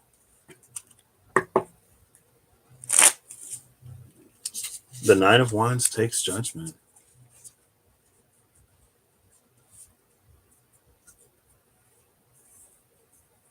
Now we get the Six of Cups and the Seven of Swords. The Eight of Swords, sorry. Six of Cups before Judgment. So the Father of Cups is looking at Judgment, and then the Eight of Swords below. The top row is the Six and the Seven of Cups. It's like, again, like the character. I feel like the fact that the Nine of Wands is still here, especially after like Judgment, after the High Priestess, it speaks to how like this Father of Pentacles is so close to the divine. But it feels like it's close to the divine. It's close to spirit in ways that are so natural to who that person is as a person. It's nothing that they have to be taught. It's nothing that has to be instilled in them. It's almost like they were born pre-assembled. And there's something that is so crystal clear on who and what they are, that again, like it's this incorruptible energy.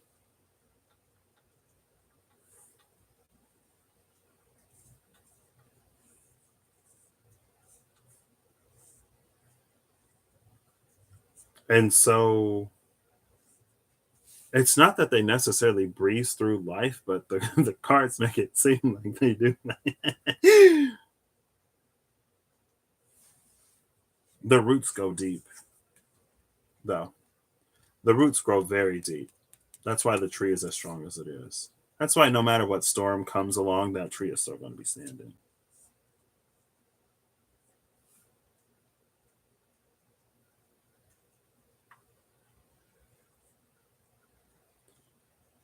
It feels like this Father of Pentacles is entering an interesting chapter, though.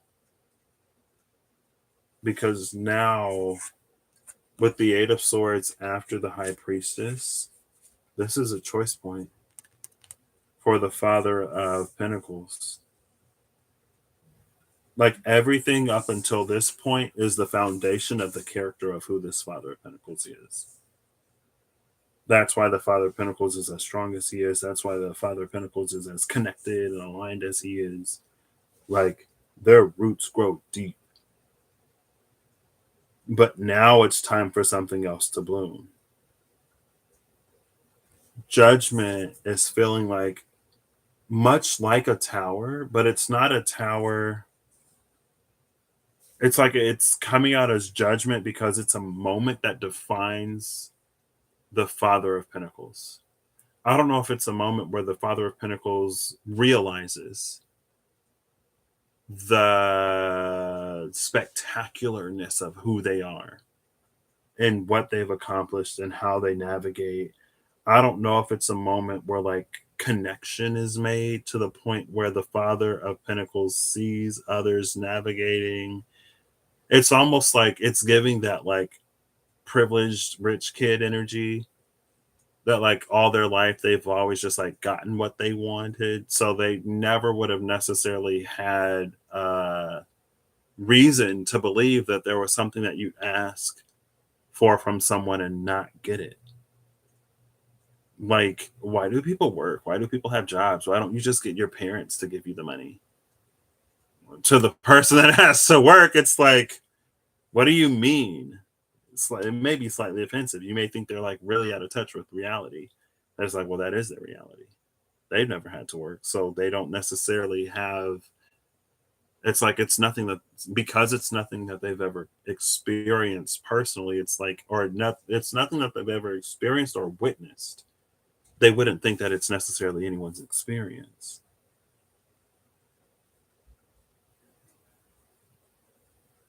And so in that example, it's like, okay, well, now the privileged rich kid finds out that they're privileged and rich. It's this judgment call. It's this moment for them to define themselves.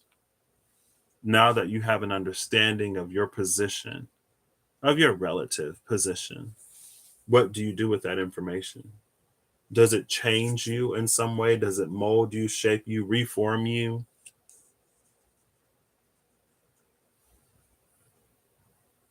It's like, maybe they are like, well, like people should at least have a right to like housing, like food and shelter. And so they invest in charities or they open up a charity that like houses people or that like feeds people. That would be that judgment moment. That would be when they break into the chrysalis and become the charitable donor. They become the philanthropist. Philanthropy, yeah, they become the philanthropist. They become the person that utilizes that resource to positively benefit the world around them. That's who, again, it's like it's who they've always been. It's who spirit has recognized them to be. It's who spirit has recognized them to be. And so that's why they've been born in like such that's why they've been born in such fortunate circumstance, or that's why they experience luck or favor in the way that they experience luck and favor. Because it's within them to give back, it's within them to be charitable, it's within them to be compassionate and caring, and to be in a position to help remedy something or to be something for someone. Don't gotta necessarily be everybody. Next is the Daughter of Pentacles with that Nine of Wands. And then we see the pentacle in the rainbow, which is interesting because with the Father of Wands, the pentacle was between the horns. And again, like with the light, these were the first two cards of the cut, right? There's something about, it's like how a rainbow is a bridge of light. The rainbow is created as the refraction, as light refracts through the water molecules in the air, and it forms a prism. It breaks white light down into its components.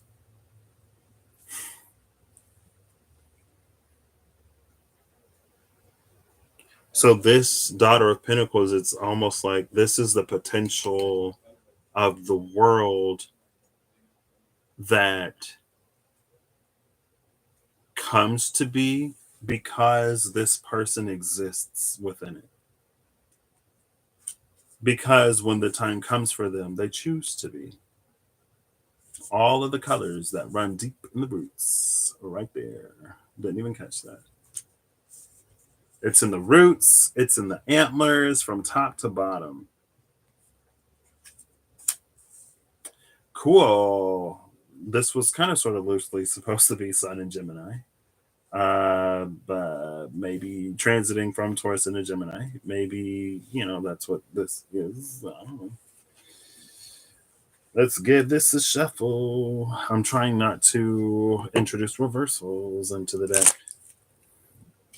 Oh, the Daughter of Pentacles finally beats out that Nine of Wands.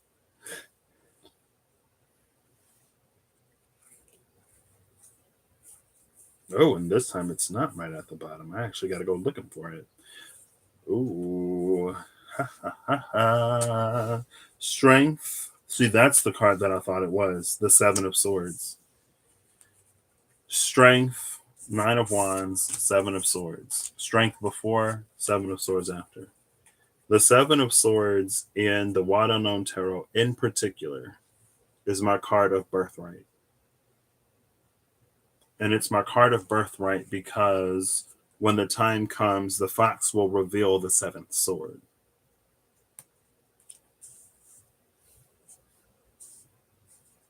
I also like strength appearing after the chrysalis because that's what's needed. That's what the butterfly needs to break itself out of the cocoon.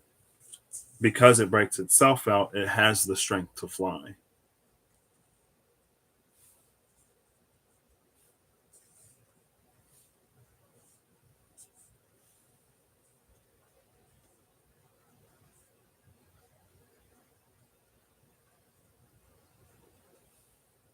Seven, 6, 11.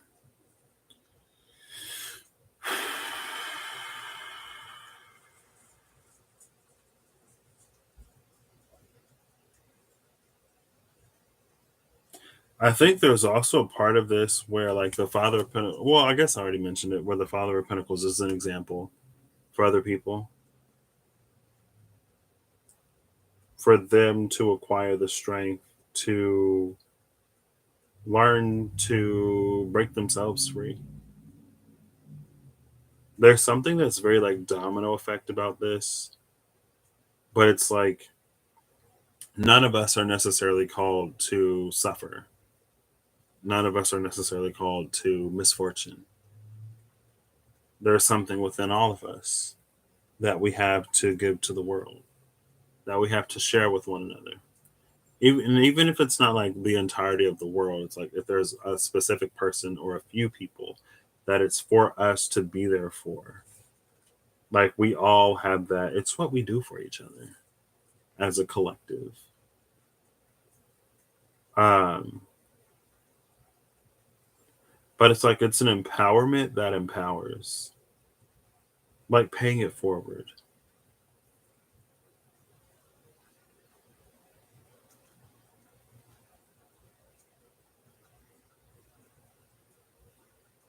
And it's almost like the most divine thing that we can do for one another is to show each other love and compassion and kindness and to care for one another. Because that is the thing that waters the seed within our soul. Lastly, but never leastly, we have the Three of Wands with that Daughter of Pentacles. And I love that. Like it's like the rainbow.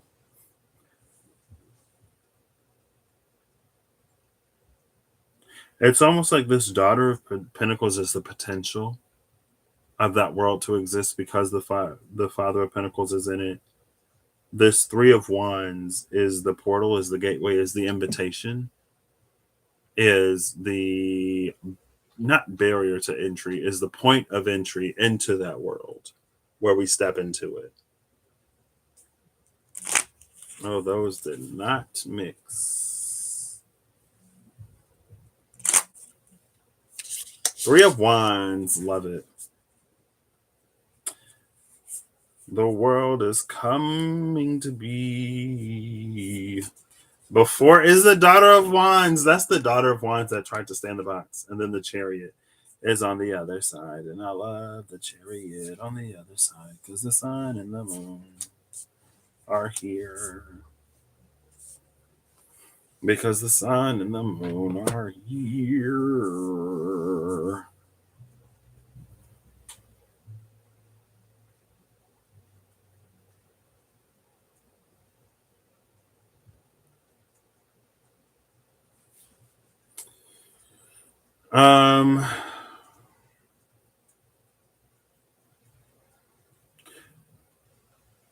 The Chariot is the Father of Pentacles.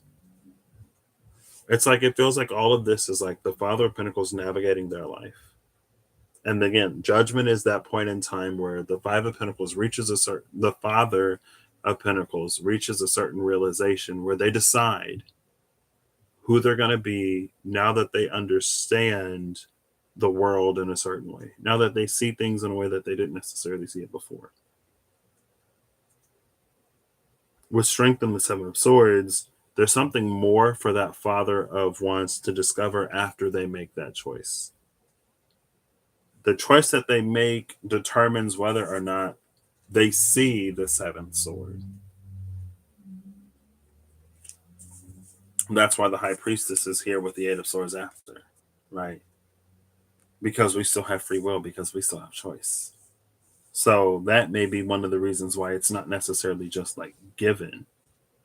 I think there is also a reason. It's like there's a reason why it has to be discovered, because it's like, imagine just being given a car but never being taught how to drive it.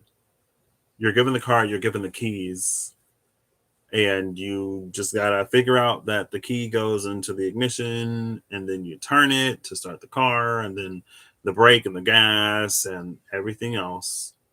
Like, you're given a car, you're given keys, you're not told how to drive it. You may not even necessarily know what a car is to know that it like drives or that it gets you somewhere. You may think like, oh, it's a small outside shelter, or it's a small shelter that I can sit in. I have a home. I don't need this little thing. There's a lot less room. There's something in this Chariot of like the Father of Pentacles being who it is that they've always been. It's like, because the Father of Pentacles doesn't necessarily change. That's why like they were so close to the divine. They were so close to them being who they were all this time. This is the last card. But now the world sees it. Now they see it.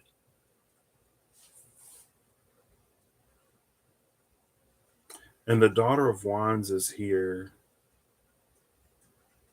maybe symbolizing all that now exists for, because of the Three of Wands too. Maybe it's like there are things that blossom into existence on this side that didn't necessarily before, that wouldn't necessarily before. The world becomes a place that's a lot softer, that's a lot kinder. The world becomes a place that nurtures and appreciates creativity and artistry and things. It prioritizes more than just like, it's like it recognizes worth and value in many ways. And because of that, nearly everyone is appreciated. And because nearly everyone is appreciated, it's like things just like happen that wouldn't have in a world that's colder, crueler, or in a world that presents certain options as the only viable ways for things to happen. It's like, oh, well, if you want this, then you should have done that. It's just like unbound in a way.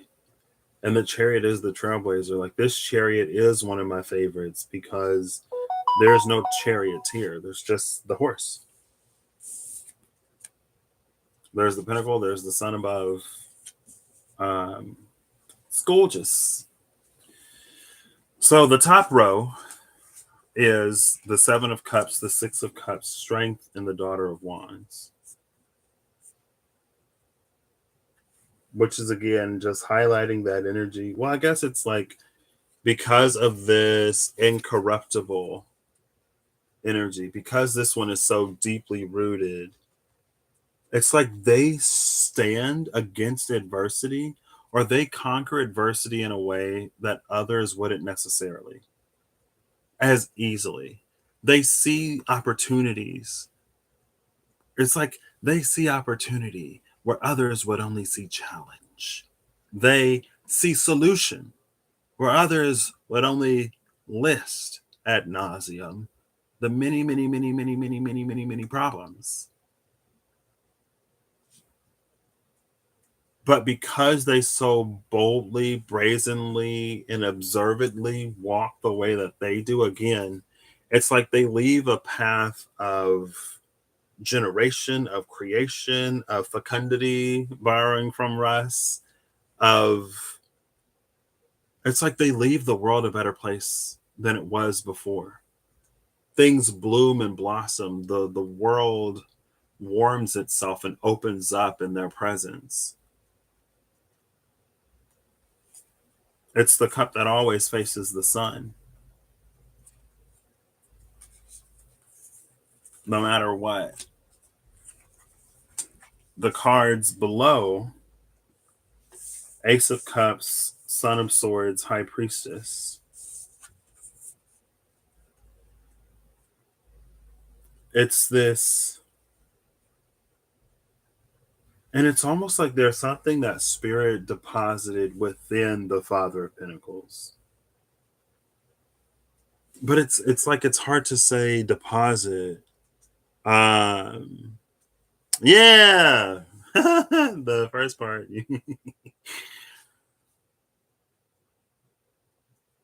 It's like it's again, there's something that's so like what came first, the chicken or the egg, with the Father of Pentacles.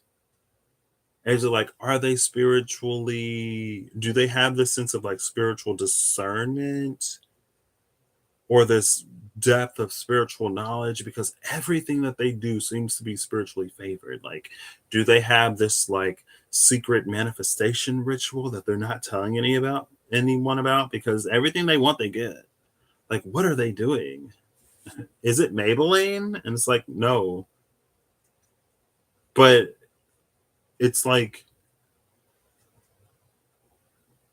it's because of who they are as a person, because of who they are as a soul. And it's because of how who they are as a person aligns with the truth of their soul. And because they continuously move in that way and move along that path, it's like it's hard to tell whether like spirit dropped that within them before, like at their birth or at the creation or whatever, or if it's something that they came into. It's like, does it matter? Not really. The reason why it doesn't matter is because Eight of Swords, Seven of Swords, and the Chariot. Because if they didn't navigate their path in the way that they've navigated their path, it wouldn't matter. It's something within them that would have never blossomed. It's something within them that would have never grown. It's something within them that they would have never found if they weren't who they are. So it's like it doesn't matter if things were handed to them or if it's something that they worked hard for. And it's also because of how they use it. It's because of what they do with it. It's because the whole world benefits. Right? The cards that came out at the cut, our lineup of stars, the Father of Pentacles, the Three of Cups, the Father of Cups, Judgment, the Nine of Wands, and the Daughter of Pentacles.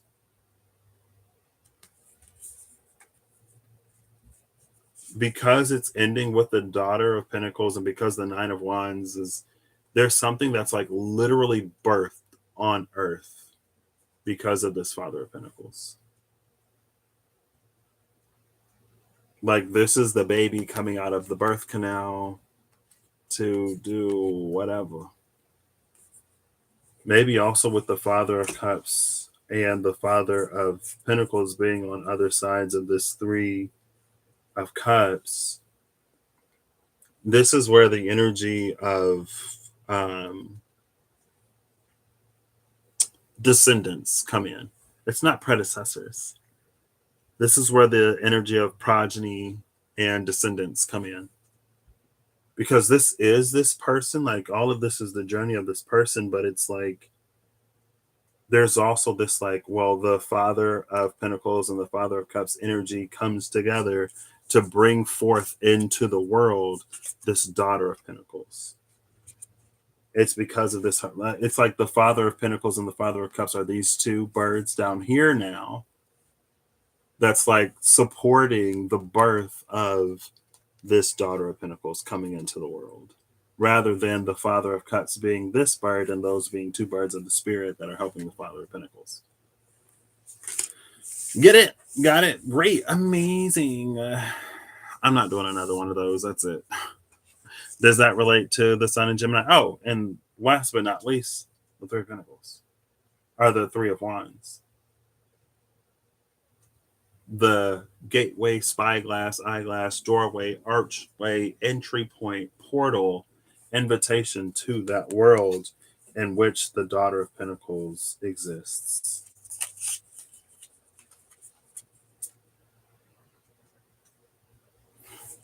Cute.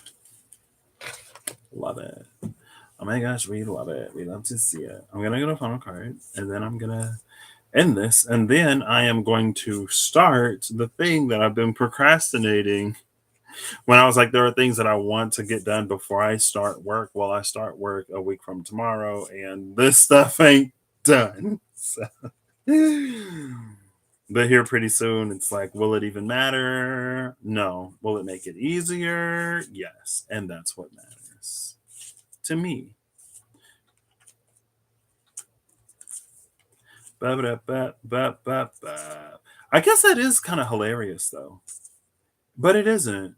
Again, going back to what I was saying in the Intramblduction, there are things that the third, like my third pass of, I mean, within the entirety of my Saturn return, but there were things that I recognized in the third pass. And I was like, I want, but I stopped myself from receiving. And now I'm like, yeah, I'm not. Oh, look, the daughter or the Mother of Pentacles, the mother with the baby, and then the Six of Swords. Mother of Pentacles is like, I am not letting my baby. No, I will keep this baby in this womb until the world gets it together. Until the pinnacle is in the sky in the middle of that rainbow, I will keep her with me. Daughter of Pentacles put that pinnacle in the sky. Daughter of Pentacles, like there was no rain in that Daughter of Pentacles. Like whatever stormy mess is going on down there was resolved, and then the daughter was born. People call it a sign. Oh, the daughter came into the world and the clouds parted and the rain didn't fall. She must be divine. And then there's that Seven of Swords or the Five of Wands. As long as we're in this Five of Wands energy, we'll never see it. This is like the chaos. And like whenever people are like, oh, it's a distraction, the Matrix is doing its matrixy thing to keep you distracted from whatever, all of that. Like that's the reason why we don't find the thing. And it's like, is it hidden? Sure. Is it hidden? Well, no, not really. But as long as we're not in a position to see some of the things, then it makes it look like it's a lot more dastardly planned and deviously planned than it is. I mean, is it? Sure, because it knows how we can be consumed by certain things, and it knows that, it's not dumb, but it's like when you see it, you realize that it was in front of your eyes the whole time. It was under your nose the whole time, type of thing, right? Anyway. Yeah. Who are you? Seven of Cups with a Daughter of Cups at the bottom of the deck. And the Son of Pentacles behind that Daughter of Cups. And the Ace of Cups behind that Son of Pentacles.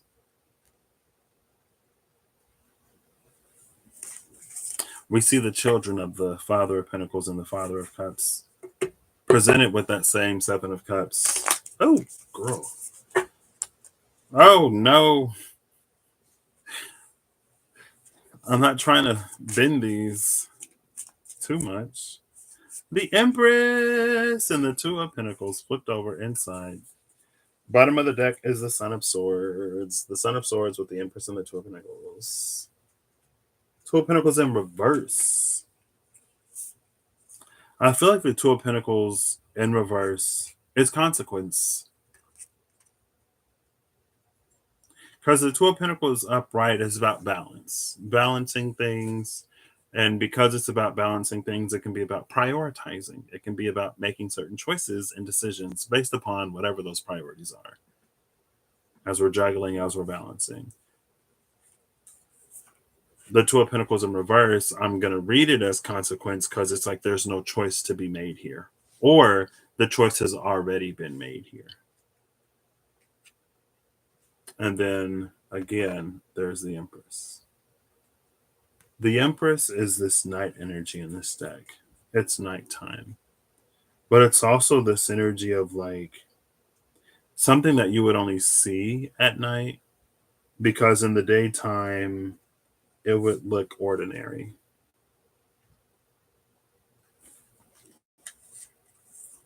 Bottom of the deck is that Son of Swords, and it's the Son of Swords headed for the Ace of Swords.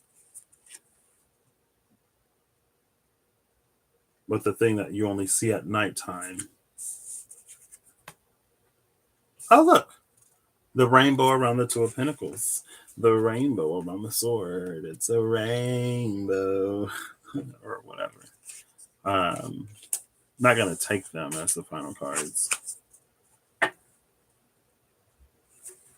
I feel like that's something about an internal knowing, but an external search. It's like an external search for the thing that we internally know.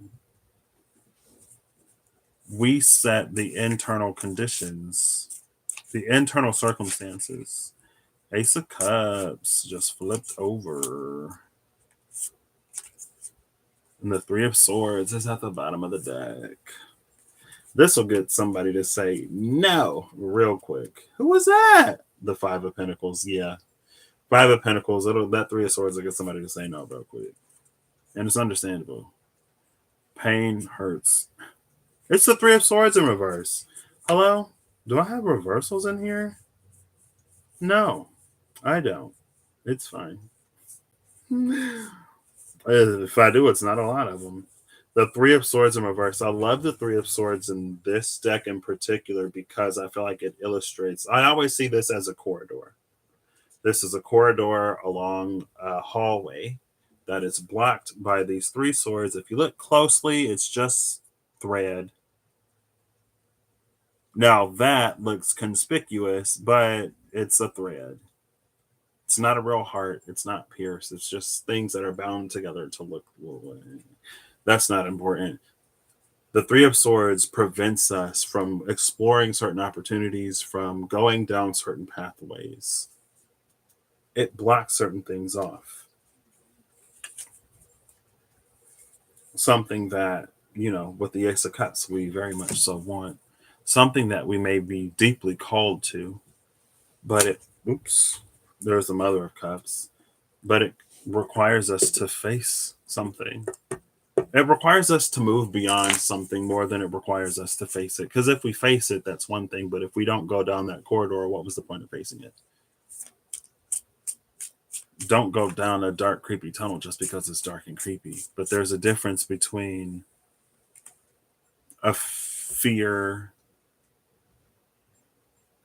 that arises because of what we know is at the end of something, and a fear that exists because it's like fear and anticipation of receiving a good thing that one might lose. I don't want to build up my hopes too high because I don't want to be disappointed. There's a difference between that and like knowing that, hey, there's a monster down there and you can go and face it and defeat it, sure, but it's not necessarily going to get you where you want to go. You know what I mean? It's like that type of energy. So I guess knowing how to differentiate fear or discern between the sources and causes of certain fears. Is this a fear that if you face is going to get closer, going to get you closer to where you want to go, or is it a fear that, I mean, you can always face a fear; it never hurts, but like, is it going to get you where you want to be? It's like, oh, it was a coat that was on the back of a chair. Ah, silly me. I'm going to go back to sleep. And I just I just found my dream partner, and this one place that I've been afraid of, but they were there. And I had a feeling that it would happen, but I didn't know if I was ready, if I'd be good enough, or if it'd last, because I thought I found this before and it didn't work out. And I don't ever want to be hurt like that again. So I'm going to remain closed off forever. The Hierophant. Oh, still there. Hierophant with the key. The key to your happiness lies beyond that door. Welcome back, Steph. No problem. All right, now is going to be the last card. Of course it is. Ooh. Of course it is. Bottom of the deck is the card that started. It's all on this pathway, the Three of Cups. The card that flipped over is the card that ended it, the Chariot. A card that comes out on its side is the Mother of Pentacles. The way that we move and navigate in our own lives, from an internal to an external viewpoint, will determine how easily the Mother of Pentacles releases her daughter. I was just watching a movie. Oh, that's funny because it was actually two movies. One of them was Agatha Christie. I didn't finish it because I had to come home and I was really curious. But the other movie, it had actors in it. It was like a period timepiece, or it was like set in England. I guess that's funny because both of them were set in England or in the UK somewhere or in Europe. We'll say Europe. They were both set in Europe. But Reese Witherspoon was in it, and she looked and sounded so out of place. Like, and it's not that like her accent was terrible necessarily. I don't know if it's because like of all of the other roles I've seen her in, but something about her seemed out of place. Something about her seemed like an actor. And the other people just seemed like the other people.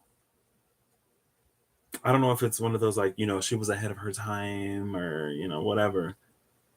But like she was dressed appropriately. She sounded okay, but something about her was just like out of place. I don't know how else to describe it. Why am I talking about that? I already lost the point. Maybe it was just that. Oh, because there was a mother. There was a mother who did not want to. There was a mother who decided. In both movies, there was an overprotective mother. 10 of Pentacles, 9. 9 of Pentacles on the backside of. Well, now it's on the floor. On the backside of the Chariot. Oh, no, now the Mother of Pentacles on the floor. The Chariot is with the 9 of Pentacles. I like this, though. This is someone who's self-sufficient.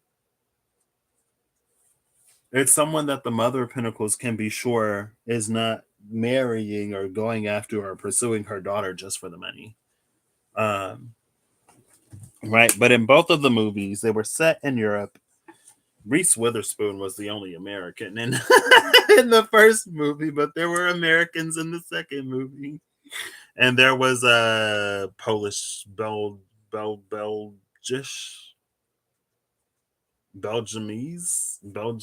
a Belgian. There was a Belgian man. I think in the second one. So there were more than just like anyway. The point, Patrick. The point.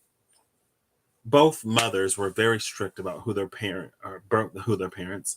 Both mothers were very strict about the suitors of their children and who they would allow their children to wed in ways that were overbearing, but in ways that were very loving and very well intentioned.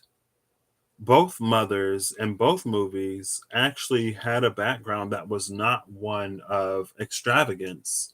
Both of them married into it. Um, Both of them apparently were the surviving parent. It ain't the Black Widow. Um, Pulled a muscle. Oh no. Um, but both of them were like, are you worthy of my daughter? Or are you worthy of my son? I'm not gonna just give my kid to anybody because I carried this in my womb for 9 months and suffered through 18, 20, however plus many years of loving, I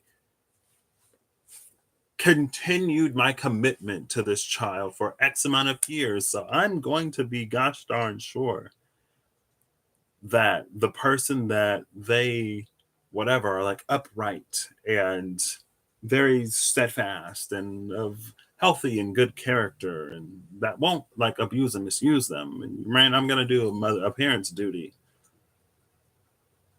before I just release them. And it's all in the way that we navigate. It's all in the way that we carry ourselves. It's how we live our lives. It's how we tell our stories, but more than just the words that we say. You know what I mean? That's what's going to convince this mother of Pentacles. Did she? No, she came out too. Because the bottom of the deck is the Three of Cups. Look what's behind the Three of Cups. The Ten of Cups. Behind the Ten of Cups is strength.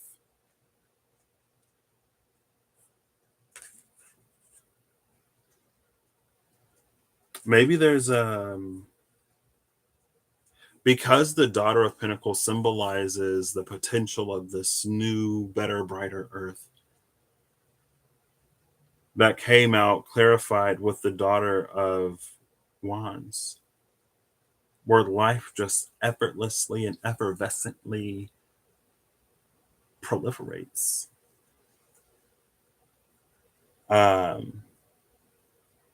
But the environment has to be so that that happens, right?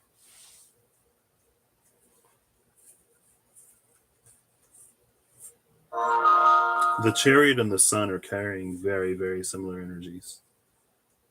The mother knows of the power of her daughter.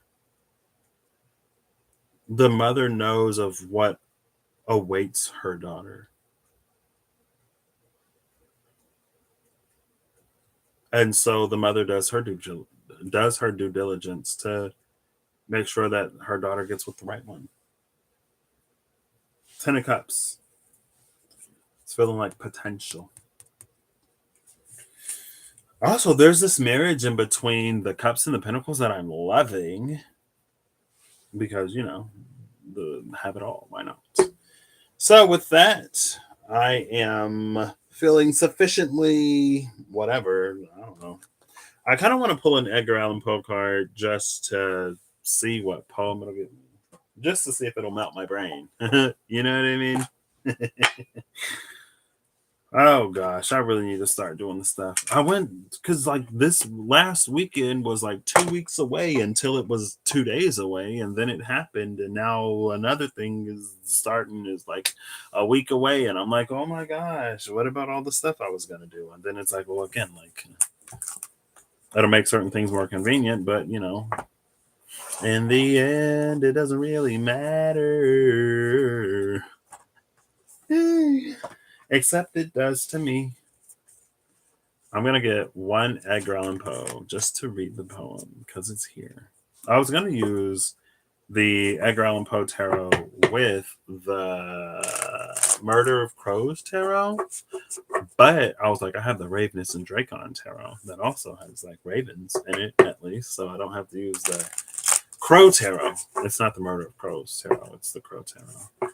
And the only reason why I don't want to use the Crow tarot is because I have to like get to it, but it's not that hard to get to, so maybe I will do that. Maybe I will. I will pull a card from the Edgar Allan Poe tarot for you. Why am I talking all weird? I don't know. Call it the influence of Edgar Allan Poe. Somebody help me. Somebody get me through this nightmare. I can't control myself. Oh, it's falling apart. It's falling apart. Okay. I'm tired. It was a weekend so well spent, though. My heart is so full. I got to like really talk to my brother again. I haven't seen him in over 10 years. And he's not someone that I've had an opportunity to talk. I haven't gotten an opportunity to talk to like any of my father's side of the family a lot. That's something that I've been wanting to remedy and fix for a while now. Something that I'll be able to.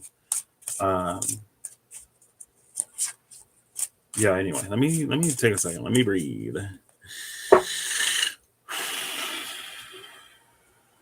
All right, for Holly.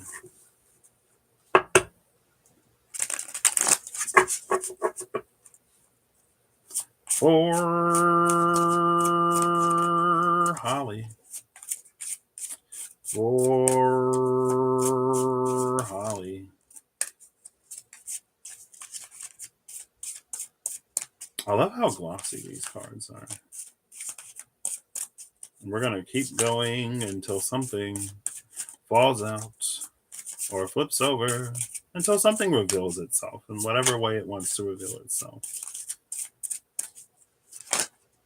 Oh.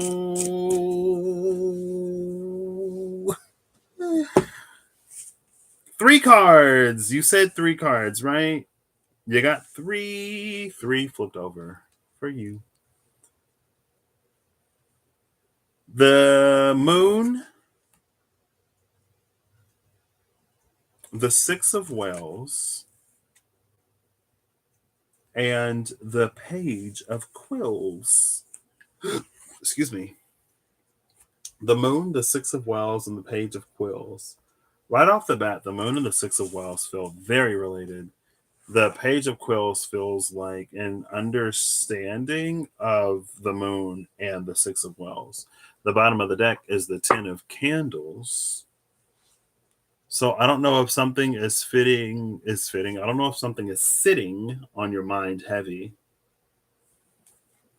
It doesn't necessarily feel like it's sitting on the mind heavy as much. Like it feels like there's this energy of trying to put pieces of a puzzle together, but like something isn't fitting.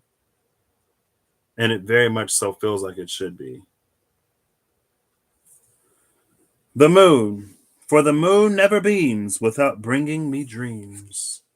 The 6 of Wells. Now our thoughts thou shalt not banish. Now our visions ne'er to vanish. Sorry. I'll do my best. Start again. Now our thoughts thou shalt not banish. Now our visions ne'er to vanish. From thy spirit shall they pass no more, like dewdrop from the grass. And then the page of quills, it will be found, in fact, that the ingenious are always fanciful, and the truly imaginative never otherwise than analytic.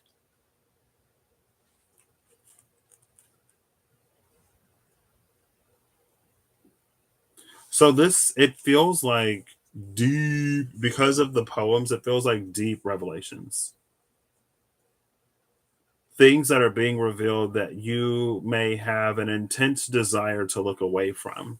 Things that you may not necessarily want to face, but it might just be things that like didn't necessarily work in the past in some way, or there were these seemingly disparate things that you didn't necessarily see like how they went together, or it didn't seem like there was a way for everything to harmoniously and peacefully and cohesively come together.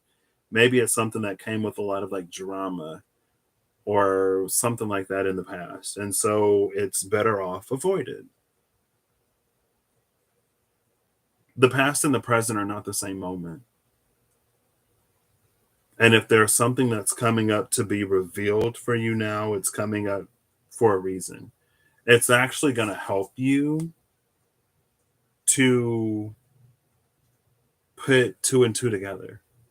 It's going to help you to see common ground. It's going to help you to see solutions or to see things that have been like very mental. But because it's the Ten of Wands, it's like it's more than just a mental burden. It's like a mental burden that impacts the way that you live your life. But maybe it just does it in a way of like there are certain things that don't seem possible. Are there certain things that seem more unlikely than they are or more difficult than they necessarily have to be? But it's like if you can see, if you can look at them as they arise, regardless of how uncomfortable they may be, you'll see a solution. The truly imaginative, never otherwise than analytic. That's important because I feel like a lot of times we think of the imagination or we think of the imaginative. It's something that's very like wild and abstract and Neptunian and like not grounded in reality. But it's like the imaginative is always analytic. It's because the inventor is so deeply aware of the problem that they can come up with a solution, with a working solution, that they can actually remedy the problem. It's almost nothing ventured, nothing gained, but there's something very purposeful behind whatever is happening. It may not necessarily be clear, but the moon and the Six of Wells are very, very obviously related. Very obviously. I say connected, even though they don't necessarily like seem to be. But connection is something that also you have to be present to feel or you have to be present to witness. It's like if there's somebody named Bernice, it's like, oh, I didn't know that Bernice went to the store last Tuesday. And it's like, well, if you weren't with Bernice and you weren't at the store, what, why would you know? But you were supposed to be with Bernice. You were supposed to go to the store with Bernice. Then you would have known that she went to the store because you went to the store. It's supposed to be is very like nothing is supposed to be anything. Um, but yeah, something about the moon and the Six of Wells just felt so connected. Um, so yeah, that's what I got for you. I hope that whatever reveals itself isn't like there wasn't a tower there. Like the energy of Remedy is so heavy on that, but I don't know if it's like because I was watching the second movie. No problem. I was watching the second movie and it was a like an appointment with death or something. Like I said, it was Agatha Christie. I didn't watch the whole thing, but the detective guy was seasick, and the doctor came and she was like, "I have a hyacinth syrup, 2 drops, and it'll make you feel right as rain." And he was like, "And 4 drops will kill me. So make sure that you give me the 2 drops. Make sure we're doing it medicinally." It makes me think of the minimum effective. Is it maximum effective dose and the minimum toxic dose. It's like, take 2 to 4 Tylenols. If you take 8 of them, it'll be rough on the body. It's like it's not to immerse yourself in things that are uncomfortable and heavy just for the sake of whatever. Like there is a purpose, there is a reason. Don't overdo it, obviously, but don't turn away from it either. Don't be immersed in it. Like it's like don't immerse yourself in it, but don't turn away from it. There's something that will reveal itself to you in a way that is very helpful at navigating what could otherwise be very challenging and seemingly impossible. Me do not know, but me hopeth it findeth you very if welleth, and that it serveth you well as well. I saw you last time. Ooh. The Queen and the Knight of Wells are our final cards from the Edgar Allan Poe Tarot. No guile disguised the fervor of love which animated her heart, and she examined me with its inmost recesses as we walked together in the valley of the many-colored grass. As a thing of art, nothing could be more admirable than the painting itself, but it could have been neither the execution of the work nor the immortal beauty of the countenance which had so suddenly and so vehemently moved me. I saw both of these. When I read the poem, I remember that I saw this one because it kind of bent my head a little bit. um, as a thing of art, nothing could be more admirable than the painting itself.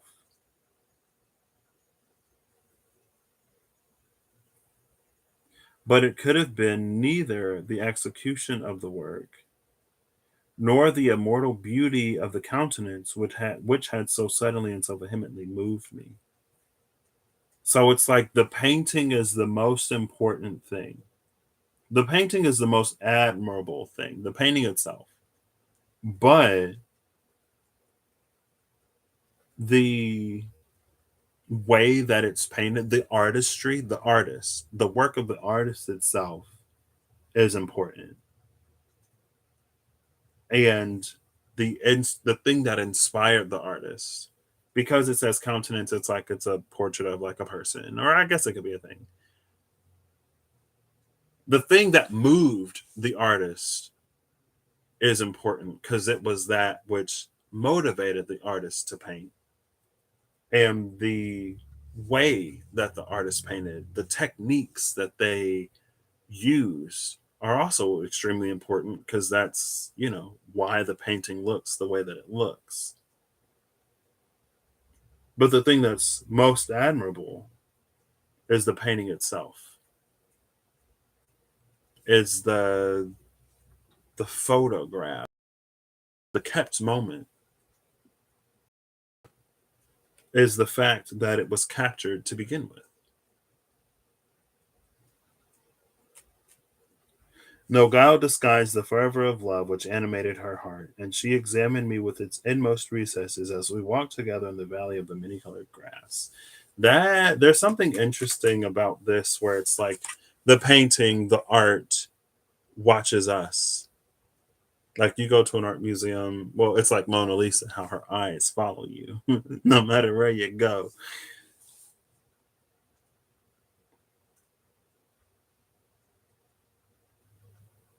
It's almost like art, it's like the artwork itself watches us as we go to watch it, but it's almost like there's the idea that comes to the artist because there's an impact and an effect that it wants to have on people.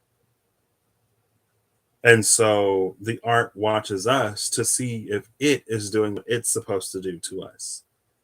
If it's supposed to evoke a certain feeling or emotion, it watches to observe if we're feeling what we're supposed to be feeling. Because that was the purpose of its creation. That's why it came to the mind of the artist, or it caught the eye of the photographer, or whatever. But again, it's like the source of inspiration itself is also important. So it's this moment that happened to inspire someone to do something, to create, a moment that happened for the sole purpose of inspiring an artist to create so that you would react and respond to it when you see it in the way that you do. It's something that feels, I'm not gonna cry. You almost got me. You almost got me, but you didn't. It's like how people, oh gosh, I might as well just cry because then I can get this out of me. It's sitting on the heart heavy. Um, but it makes me think of people who have a favorite artist. Who it makes me think of people who have that album or that artist or that song that got them through the most difficult point and part of their lives. The album that they would listen on repeat when they went through their first breakup or when they, I don't have to get in, let's not play trauma, whatever. It's artwork that is potent and powerful and impactful that gets people through things. But it's like all the way back, it's like the thing that inspires the artist, the thing that occurs or happens in the world that gets them to create the thing to move the person in the way that it moved them, that the occurrence of that thing is like this beautiful alignment of the universe that came together so that through many chances and happenstances and fears of success and failure and success, actual lived experience, success and failure would reach you when you need it. Nothing is without purpose. Nothing is without reason. Nothing is alone.